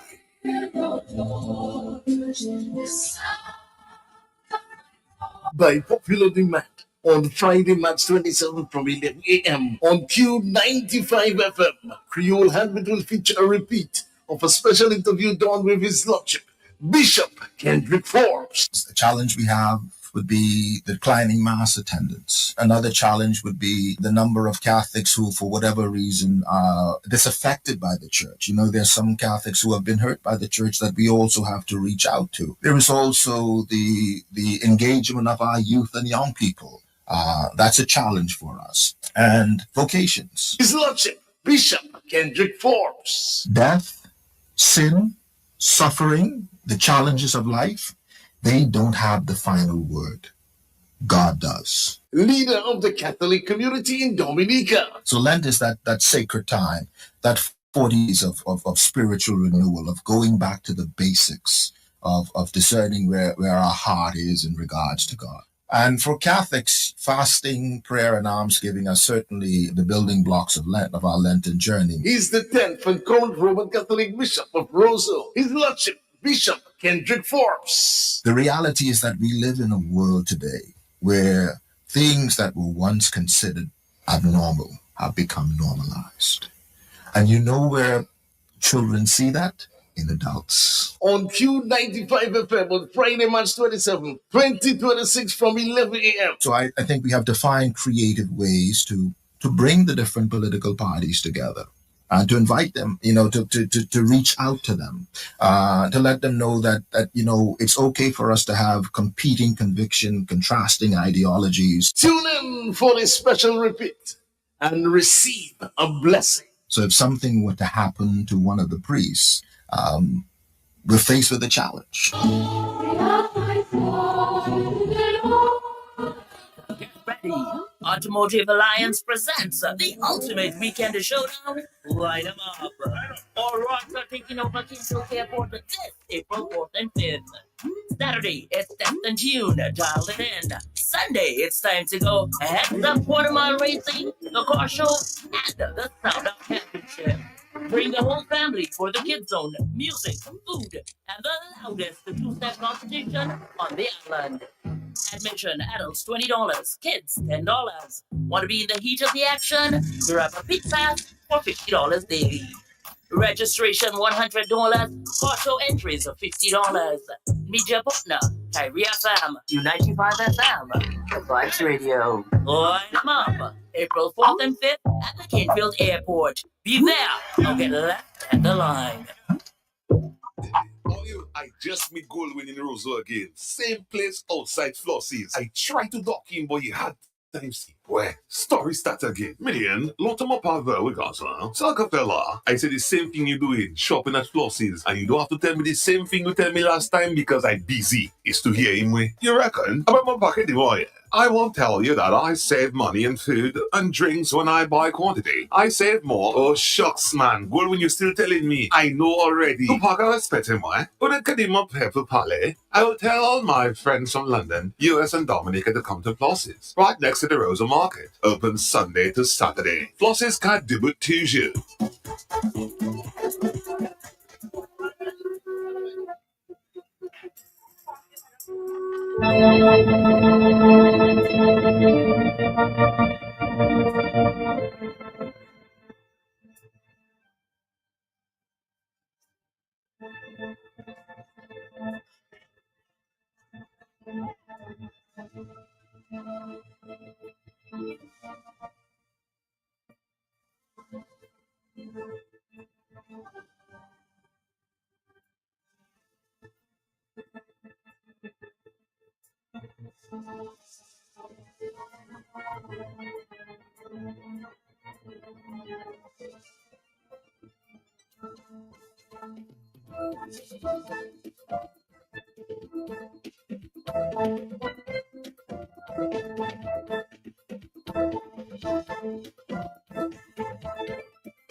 We're here in the Talk on the Block. We're actually having another Talk on the Block besides that. Huh? So let's take a phone call. Are you there? Hello, good afternoon to you.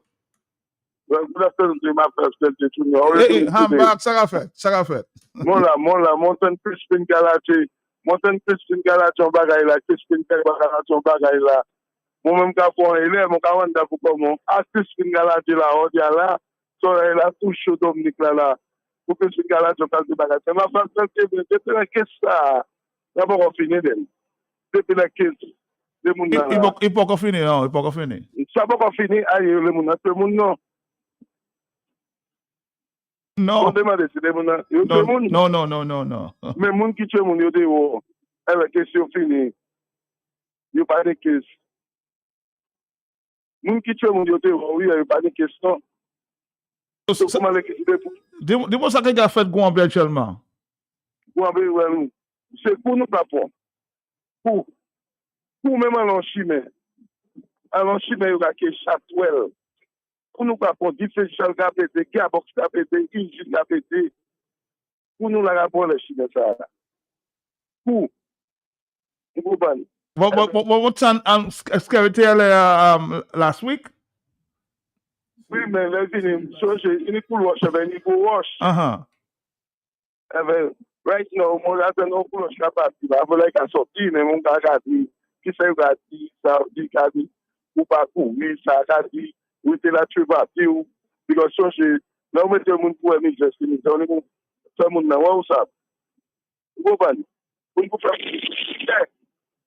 so men moun ka toujours dit préparer pour leur mettre misère pour les misère fini ou comme on aime la déclofitement en yo GoPro est sorti un petit monde. Je prends mon gars comment c'est faire GoPro. C'est pas bon monde nous ça. Pour nous regarder ça pour faire faire. Et ben après ça regarder et ben si ça monte ou pas. Mais là ça regarder. Ça politique pas que ça va oui. Et ça mon gars qui te voir après immédiatement. So ça could parler pour. Non Manissa. Nous mettons monsieur là pour l'argent. Mais Chris me demande à check sur pas ni parler. Yo dis mon parler placa par là il toujours l'autre pays ou pas qu'à un office then. Mais que je fais même quand même pas faire. Songez là, non mais job ça. C'est pas c'est maintenant c'est quoi qui des bagages la gale moi mais là.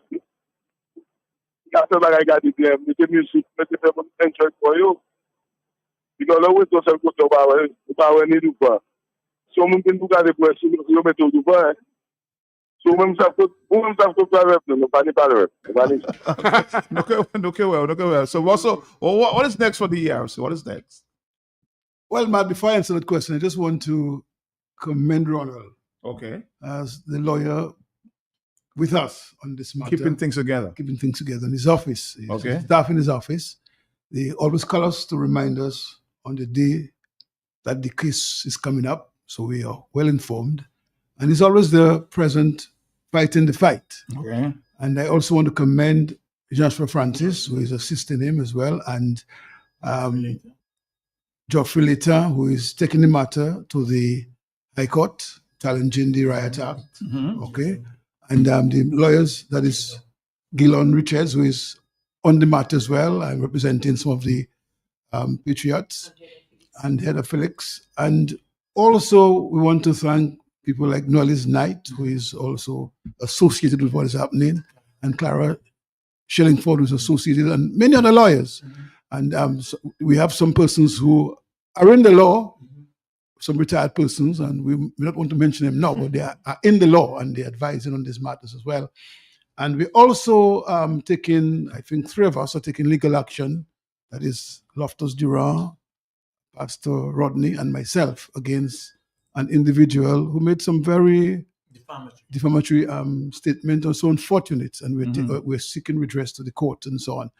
But the ERC will continue because our mission, since we were formed in 2022, is to ensure that all the groups, political parties, civil society groups, religious groups, are together and we can speak with one voice on issues affecting the country.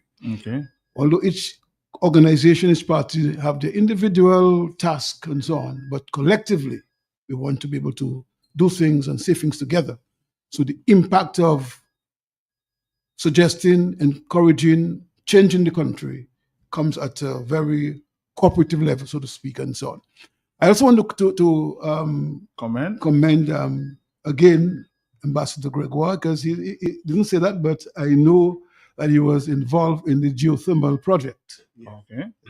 And in fact, if they had gone his way, some of the money we spent for that project would have gotten on grant and so forth. So sometimes they ignore grants and take loans because why they maybe will get their way, around it to get what they call under the table deals and so on. So I commend him for that. And as the guy said, don't be afraid to blow your own trumpet sometimes, because if not, nobody will blow it for you, and so on, Matt. So I just want to say that the ERC will be around for a long time, and our mission, and Roland made the point earlier on, if the Electoral Commission had done the work it is supposed to be doing as the referee in this matter, because our forefathers, and when I say forefathers, ladies too were involved, if they had left it for the parties to regulate and supervise and referee, you can't blame a party for tinting in its favor. The commission, and Dr. Honeychurch can correct me on this one, there was no commission before. There was only a supervisor of election, one man. And then when they went to negotiate independence in 1977, 1978, then Ms. Charles at the time, one of the opposition delegates there, she suggests the commission. And Patrick, in his haste to get everything going in terms of independence, he agreed. And that's why we have the commission. And the idea is for the Prime Minister to recommend 2 persons to the President for appointment, and the leader of the opposition, 2 persons for appointment, and this president appoints the chairman. So the chairman is above the political, the partisan fray. Should be independent. Independent, and therefore focus on what is right, not for the party, but what is right for the country. And I will tell you, Matt, this is the worst commission we have had, in my experience. We have a commission before, even under Gerald Burton, they engaged the stakeholders, and the stakeholders are the parties and the voters. This time around, the parties and the voters were ignored, and so on. So if they had done the work they had to do, the 25 of us who got arrested would have not been arrested, because they would be able to steer this thing properly, that the Labour Party and its leader would not take advantage of the situation. You spoke about geothermal. I just want to make a point there, because I think they're looking for 10 megawatts out of the geothermal. Yeah. Now, I just saw an article there from St. Kitts, a solar-powered future. St. Kitts and Nevis launches a 50 megawatts solar energy project. So, 50. Solar. Yeah. Solar. Right. So we spent so much money on just geothermal, and we could have gotten 50 watts from solar. 50 megawatts. That's quite impressive, Matt. Matt, the thing is about the geothermal, and I again, as I've been told to blow my trumpet, I was one of the founders of the geothermal program. It was Prime Minister Pierre Charles who, in South Africa at the World Summit on Sustainable Development, presented the future energy framework for Dominica. And he said that by 2012, Dominica would be generating electricity 100% on renewable sources. Look at where we are now. In 2026, we are now about to commission a 10 megawatt plant. But Matt, a 10 megawatt plant does not change anything, because all you're doing is you're replacing 10 megawatts of diesel generation. But you still need another 10 megawatts. You're still in it. The installed demand for Dominica is 20 megawatts. So a 10 megawatt plant is not going to change your light bill. I'll be surprised if it changes your light bill. That's one. The second thing is that Dominica has 9 active volcanoes. So we have a lot of geothermal power. To be able to only find 10 megawatts, to me, is there. I don't understand that. The Iceland engineers, when I went to Iceland to sign a cooperation agreement with the government of Iceland for geothermal development here, they told me that Dominica is sitting on almost 1,800 megawatts of power in the mountains. So to me, it doesn't make any real economic sense to do a 10 megawatt plant. But we have it, but we still have to find the other 10, whether it's solar or hydro, whatever. But a 10 megawatt geothermal plant is not going to change your light bill. No, to talk about 50 megawatts solar energy in St. Kitts, and you know what the pioneers there? The Chinese. So you could get the Chinese to get a solar plant for Dominica. And less cost. And Matthew, do you know that St. Kitts has diplomatic relations with Taiwan, right? Now, China is the world's largest producer of solar panels. Thank you. The unfortunate situation here in Dominica is that the Minister of Energy is not a big fan of solar power. He's complained about how much land that panels take. It doesn't take that much land. The Kalinagos had a 2.5 megawatt solar farm. And Matt, if you saw the space, that was before Hurricane David, that the 2.5 megawatts took, was not much land. It's not even an acre. It's not even a quarter acre.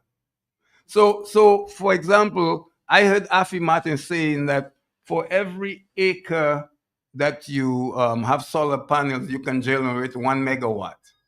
So it doesn't take a lot of land.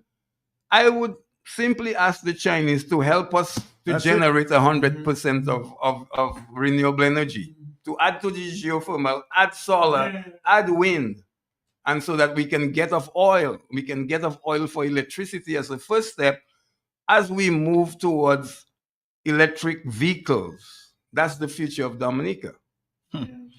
Ronald Charles, very optimistic for the future. Well, the ERC? Matt, let me just say that this was an important movement. Okay. I believe collective goals make mountains move, and the more we can put our forces together to really shake the wrongs. We have to do it. We have to do it as a people. We have to do it because we understand what is democracy, and we have to do it collectively. So the United Workers Party, and again, Dr. Thompson Fountain is unable to be here this afternoon because he is engaged on the ground in the Kalinago territory. As you know, that Dr. Fountain now is, ensuring that he's engaging with the people and his team, engaging with the people and doing what we have to do, because it is important to do the face-to-face discussion and to do what we have to do so that people can understand that the problem that Dominica faces now is not even just a lack of good governance issue. It's so many issues in one. As you always say it, Matt, Dominica is pregnant with issues. Right? We may have babies every 5 seconds. But what is important is that we need our young people to understand, and I shouldn't say it like that, but I'm sure that the young people are starting to gather the real struggle that, so many young people come up to me and say, Mr. Charles, do you have anything at your office for me to do? Do you have anything? And all the time, people are looking for jobs. And when Ambassador is speaking and Bosso and the whole panel is speaking today, we get the sense that there is so much that could have been done. You saw the article that came up, or the news that came out on the Iranian suspension of CBI applications. And again, it happened in 2024. The letter went out 24th of March, 2026. And I would love the government of Dominica and the persons involved in that to tell me how long they have been engaged with the Iranian people going after the passport or buying our passport or becoming a CBI agent, whatever it is. How long? Was it last night? Or because when Trump launched the attack on the Iranian people? Is it then that it is? No. But you cannot say they have not been warned. They've been warned before. Yeah. But and then Matt, so our economy is in trouble. Our governance is in trouble. Our young people are in trouble. We have a situation in Dominica now where it can be fixed. The best people to do it are Dominicans. Dominicans need to wake up and understand that this country does not belong to Ronald Charles. It doesn't belong to the ambassador. It doesn't belong to you. It belongs to the people of Dominica. And therefore, turning up, being part and parcel of the movement for change will only benefit us in the long run. And therefore, I'm encouraging young people, go and get confirmed. If you're not yet registered, please go and register so that you can have a say for the development of this country. And so, Matt, the incident that occurred with the protesters, as it is known, it is unfortunate. I therefore want to re-emphasize what the ambassador said and what Mr. Bosso and of course our good friend has been saying for this program. The right thing to do is to discontinue this matter against these 25 people and do it the sooner, the better. Let me ask you a question there, directly, Ronald. Do you think that we will see an election before the end of the year? Well, one would say, based on the trend that has been going around in the Eastern Caribbean, and you see that there's a certain trend, I will not be surprised if the election is called in Dominica very soon after Antigua, because I'm sure that they will be looking at to see what the results are like. And it's unfortunate.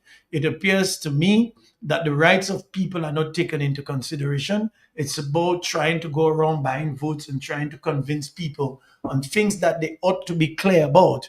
The Dominican people will remember that for the last 3 years or 2 years, it has been rough. And up to now, it has been rough. People don't have jobs. There are no factories being built in Dominica. Last time I was listening to the Aid Bank ad, and they say, Aid Bank, agriculture, Aid Bank, industry, and they say for building factories too. And I'm trying to wonder which factory that Aid Bank has been existing for almost Nane Canal. Which factory have they engage in to say, well, they come get the money for this. And when you come, it's a selection process again. So Matt, we have a lot of work to do.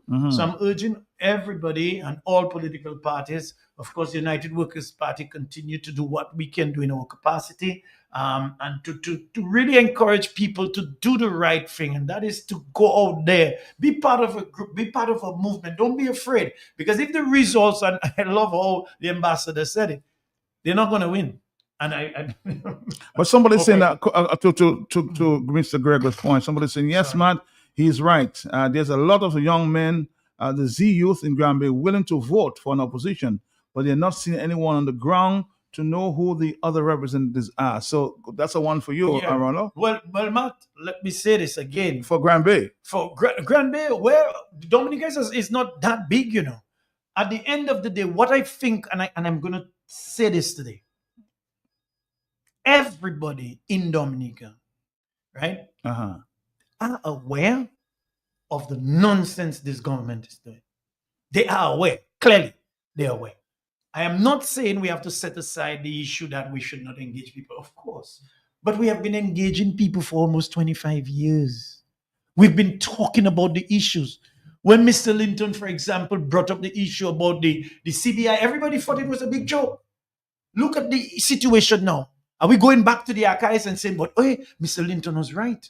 We've been saying that this government needs to change. So sometimes you have to take some kind of self-motivation. You have to re-examine yourself, and you have to tell yourself you want to stand up. You want to make that difference. So even if you're from Granby, Capuchin, wherever you're from, you can put a small group together, and you can be an advocate for change, and you can determine who should represent you too, because... Good point there, Ronald. Somebody's just asking Mr. Crispin Gregor. Let me ask the question on their behalf. Mr. Crispin Gregor, are you willing to go up? Look like Trump. Look at his age. He's willing to go up. Are you willing to go up as a candidate, or are you selecting a criminal candidate because people are desperate for another option in Granby? How will you respond to that? That's a good one. I think, Matt, when I was in my 60s, I thought I would represent Granby, and I was on my way to that, but it didn't happen because some people didn't. They were threatened by me coming into the arena, and they held. The only thing that is a militating factor for me is that I am a dual citizen, and I always said I was ready in 2009 to give up American citizenship to run. It's just that people in the leadership of the Labour Party, they said it was too late for me to give up American citizenship. That time had passed. They said to me, "It's too late." You know, so but Trump is older than you. That's the point. Wait, and the caller has a good point that I'm just 69, right? And so if the Granby people really make a démarche that is a demand or demand? A démarche. They make a move towards me to really call me. I may not have a choice, but the thing is that I think I would much prefer to cultivate a young person who could be there for a while, 2 terms, 3 terms. I think there are capable people in Granby. It's just that they just haven't presented themselves. And of course, people always think about, do I have the resources to get into politics and so on. My thing is that it's not all about resources. It's not all about money winning. For me, what's most critical, and we showed that in Granby in the 1970s, is that organization is critical. You don't need money. Money will come with organization. If you're organized, people will see you organized. I think that is the challenge for the opposition now, is to convince the electorate now that they're ready to run the government. I want to stop you here because I've been asking that question for the past week. Yeah. And elections have become very transactional. Yes. So I'm meeting the young people on the street. They're saying, well, you want me to go, confirm? Or you want my vote? You have to pay for it. Yes, because that is the culture that's developed over the last 20 years. But I think we need, and this morning I said that at SMA, and that is, one of the big problems in our learning, in our curriculum, is civics. We are not training our people to Not be anymore. citizens. Not anymore. Right, not anymore. So that a lot of our people are groping. They don't know their rights because they've not studied civics. Mhm. There's no civics in the school system to train you to be a contributing person in society. A patriot. And a patriot, to know about the laws. You don't have to know the Constitution cover to cover, but Your you have to rights. know some basic things about your rights in the Constitution. True. It's like I see a lot of policemen, the way they behave. They don't have a clue about the rights under the Constitution, and they think they can trample on people's rights. And that is why I have great admiration for people like Ronald Charles and Joshua Francis and all of the lawyers who do public interest work. There are a lot of lawyers in Dominica, but most of them shy away from doing public interest work. I would like to see more engagement by the legal fraternity in terms of public education about their rights.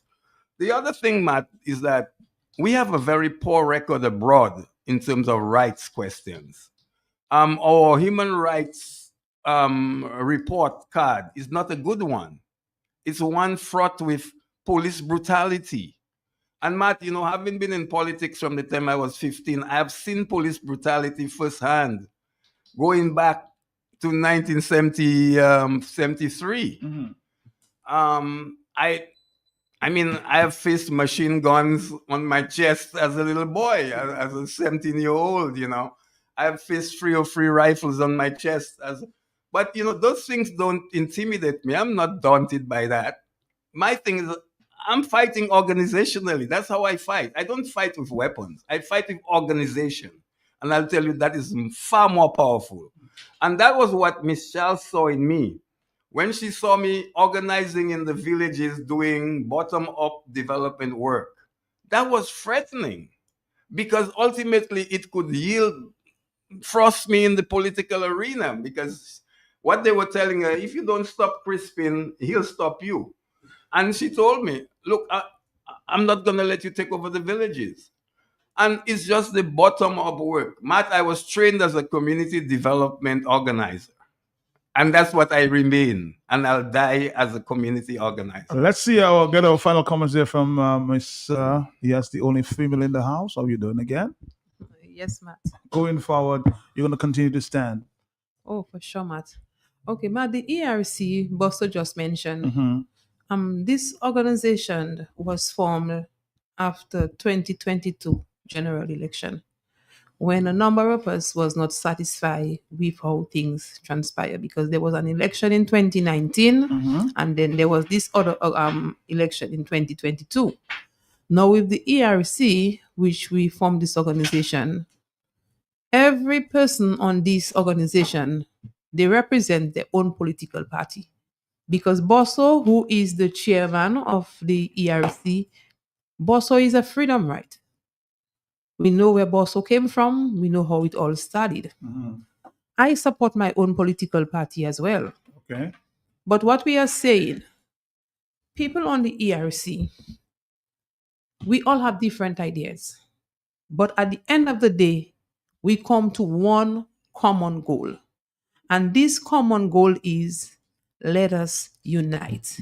Because any political party in Dominica here have to understand that it is about removing this Labour Party government.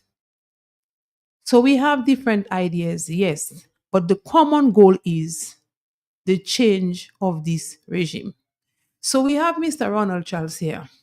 And Mr. Ronald Charles has done a lot in terms of the arrest, because I remember when going into the cells, while I was there, Joshua Francis came and he said to me, yeah, we heard of your arrest, and Miss Ngola said that she is willing to represent you at no cost at all. And Matt, being in police custody, and you're wondering what next, and you're getting someone to represent you, which is just giving themselves up. Someone that you didn't call, and the person just decide, here I am. And I have to say thank you very much to them. Thank you to Ronald, Joshua, Singola, and also to Mr. Geoffrey later. But Matt, it's go further than that.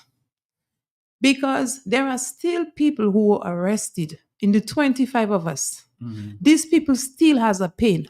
I sometimes feel sorry for these two particular individuals, Moro and Imran Joseph from Laplin. Because this guy, whenever he would come to court, he always, these are his words.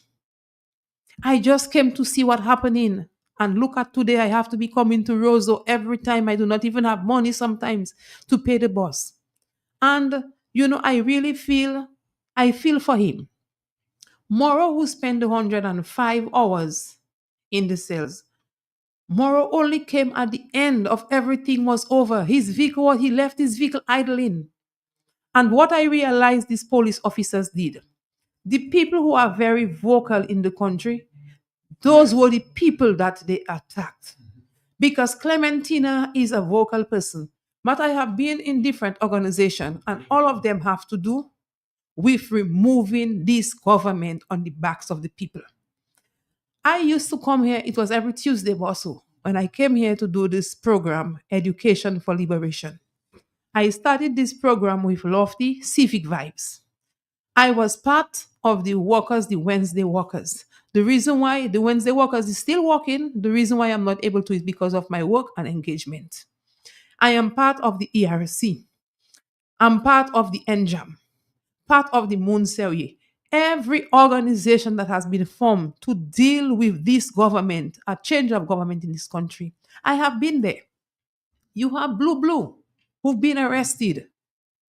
Was Blue selling stones at the roundabout? Not in every organization where people go out there to protest. You always say you are going out there to protest, peaceful protest. There are some people who will come around and they will cause disturbance. There are some people you will tell they need to relax, they will listen to you. There are some that won't listen at all and they will come to cause destruction.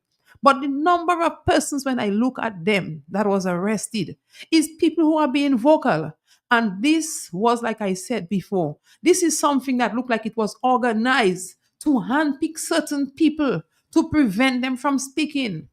And this is the reason why I say I will continue to speak and I will continue to stand, because I want to see a change in Dominica. And I will keep saying that for us to get this change, we have to unite. So I'm calling on the persons in community who can make a difference.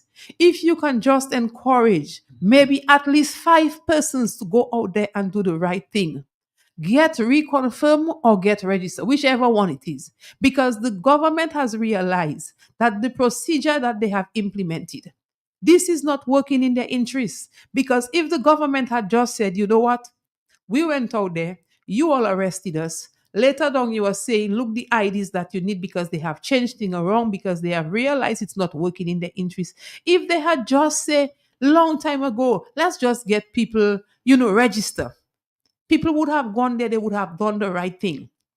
The government has realized it's not working in their interests, and now they have given it a different twist. So I'm calling on the people, please, at least if you have influence over anyone in your community, ask them to do the right thing. And the people who are demanding money for them to go and get reconfirmed, I'm saying to you all, when the government change, you all will have a different life of living, because we've seen it before. We've seen it under the Freedom Party. We've seen it under the United Workers' Party 4.5 years. And Dominica was never like that. But when you pass in Roseau, people used to ask you for $2. Now they're asking you for $5. Be it that some of the guys really want to get the drugs, but somebody wants something to eat. I went to a particular place the other day, and before I could even order my meal, somebody was telling me, look, they're taking that they're hungry. Matt, when you have the money, you cannot say no, but you cannot feed as an individual who is trying to survive in your country. You cannot help and feed everybody. But sometimes it really hurt my heart to see there are some people who really need, it's not a want. And when you are in a country where your basic needs, you cannot allow to pay for it. Matt, I'm saying that this government, they are long overdue. They have expired. Their time has long overdue. And I am calling on Dominicans, let us do the right thing. It's only by going to reconfirm and getting your name on the voters list that when an election is called, we can have a change of government. Thank so for those of you who are out there, and you still have the hurt of, the arrest. It's a one year come and gone. I'm saying, take strength, be of courage. We will see some light at the end of the tunnel. Thank you. We're going to go across around the table Just there. one thing I want 1 minute before we wrap it also up. extend some really thumbs up to the diaspora presidents Okay. who have been contributing tremendously towards the legal funds.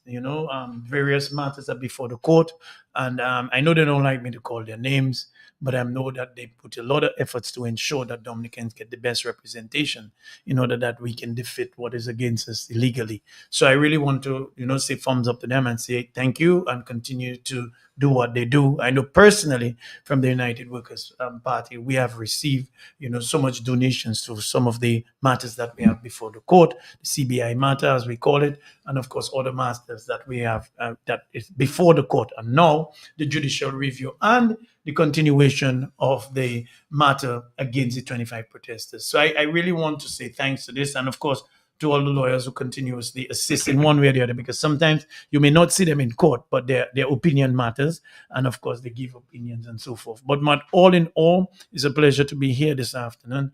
Of course, it's very good to be by the next Pal Rep for Granby.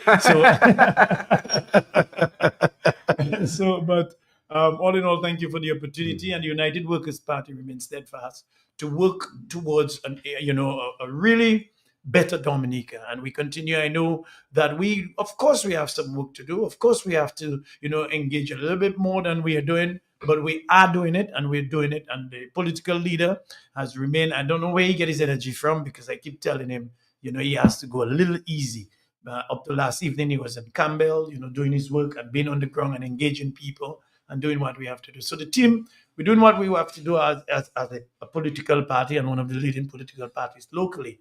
But again, we cannot do it alone. We always believe that Dominicans can do this, and we are looking forward to really. And Matt, I can tell you, when victory comes in the morning of that day, all the political parties will come together and say, 2 days holiday, 2 days straight. All right, Mr. Crispin Gregoire, your final comments before we move on to Boston. Yes, well, Matt, I want to thank you for this program, highlighting the first anniversary of the arrest of our colleagues and the protest movement. What I want to say to the 25 people is that there are people outside Dominica who are paying close attention to what is happening in the courts. And I also want to join and thank Ronald and the team of lawyers who have put their life on the line to represent and to do public interest law. That is a culture that we really need to develop in this country, where lawyers give to public interest needs. And I just want to also thank the people in the diaspora who have been unwavering in their support. It's not easy to raise resources here in Dominica, but we have a large constituency in the diaspora who is engaged and ready to help and have been helping, and we applaud you for that. And we also want to say we want you to continue to be engaged. And whatever way you can help the struggle here, you should. Matt, my hope, this is my hope, that we have inherited a somewhat flawed electoral process, even with the new laws, because the focus there for the administration was giving themselves advantage through the laws they passed. And the laws are so voluminous. I'm saying, but why does the electoral law have to be 100 pages? And whoever drafted this stuff is not the politicians. These are legal draftspeople who are drafting for the politicians and not paying attention to the fact that they should be writing laws that are fair, but they're writing laws for politicians who are telling them what they want in the law. So I think, it's a disservice that these legal drafters have found themselves in, doing the work of massa, You know, when you're doing the work of master, it will never be for the people. So I hope that we can have a free and fair election in Dominica. And I will tell you, from what I can glean, Matt, the international community is not going to allow another flawed election to happen in Dominica. It's not. So the final comments are yours. We have a minute. Yes, well, Mark, I'll go quickly. First of all, I want to thank you and Q95 FM Radio for hosting us this afternoon on this program. I want to thank we said already, the lawyers and people like Singwal and those persons, and all persons who stood bail for us, because we had to have all of the shorties to come in and stand bail for us. Some of us are at $45,000 or so bail and so on. So they came in, and there are those who are not shorties, but they made themselves available to have assisted and so on, to thank them. And I want to join the team by thanking the Dominicans abroad who have assisted us and are always willing and ready, and who are standing for the right things. Their only mission is to get a ticket to come and vote. But there are those who are focused on what is right for Dominica, because as far as they're concerned, wherever they live today, tomorrow they want to come back in their country, in a country that is making some sense and making some progress. So Matt, we're just on the move, and that is what we want to do. And, quickly, Matt, I was speaking to a few young persons in Roseau who said to me they wanted to have participated in the Roseau City Council election. But for a whole year, they could not register. And by the time registration was opened, it was very close to the election, and therefore did not have the opportunity to vote. I was told by a labor right, because the people are giving you information. I won't call the person name information, that the Labour Party thought they would participate in the Roseau City Council election. So they were very active. They had luncheon and discussion and all of this kind of big hyper, because they wanted to see how the Roseau City Council will come out on the old list to be able to call an election on the old list and so on. And we want to say to the government that the process of confirmation is on and registration, and that must be given an opportunity to take root, because it is becoming a joke now, the way in which elections have been called in Dominica, and that should not be. Thank you so much. Thank you. I'll play Ronald's favorite song as it goes. Thank you.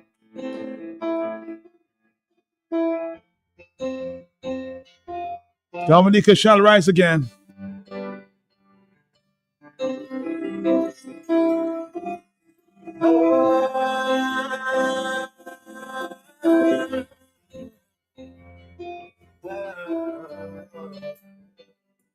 Like a thief in the night, with no warning and no chance. Mother Nature, you came and took away so many lives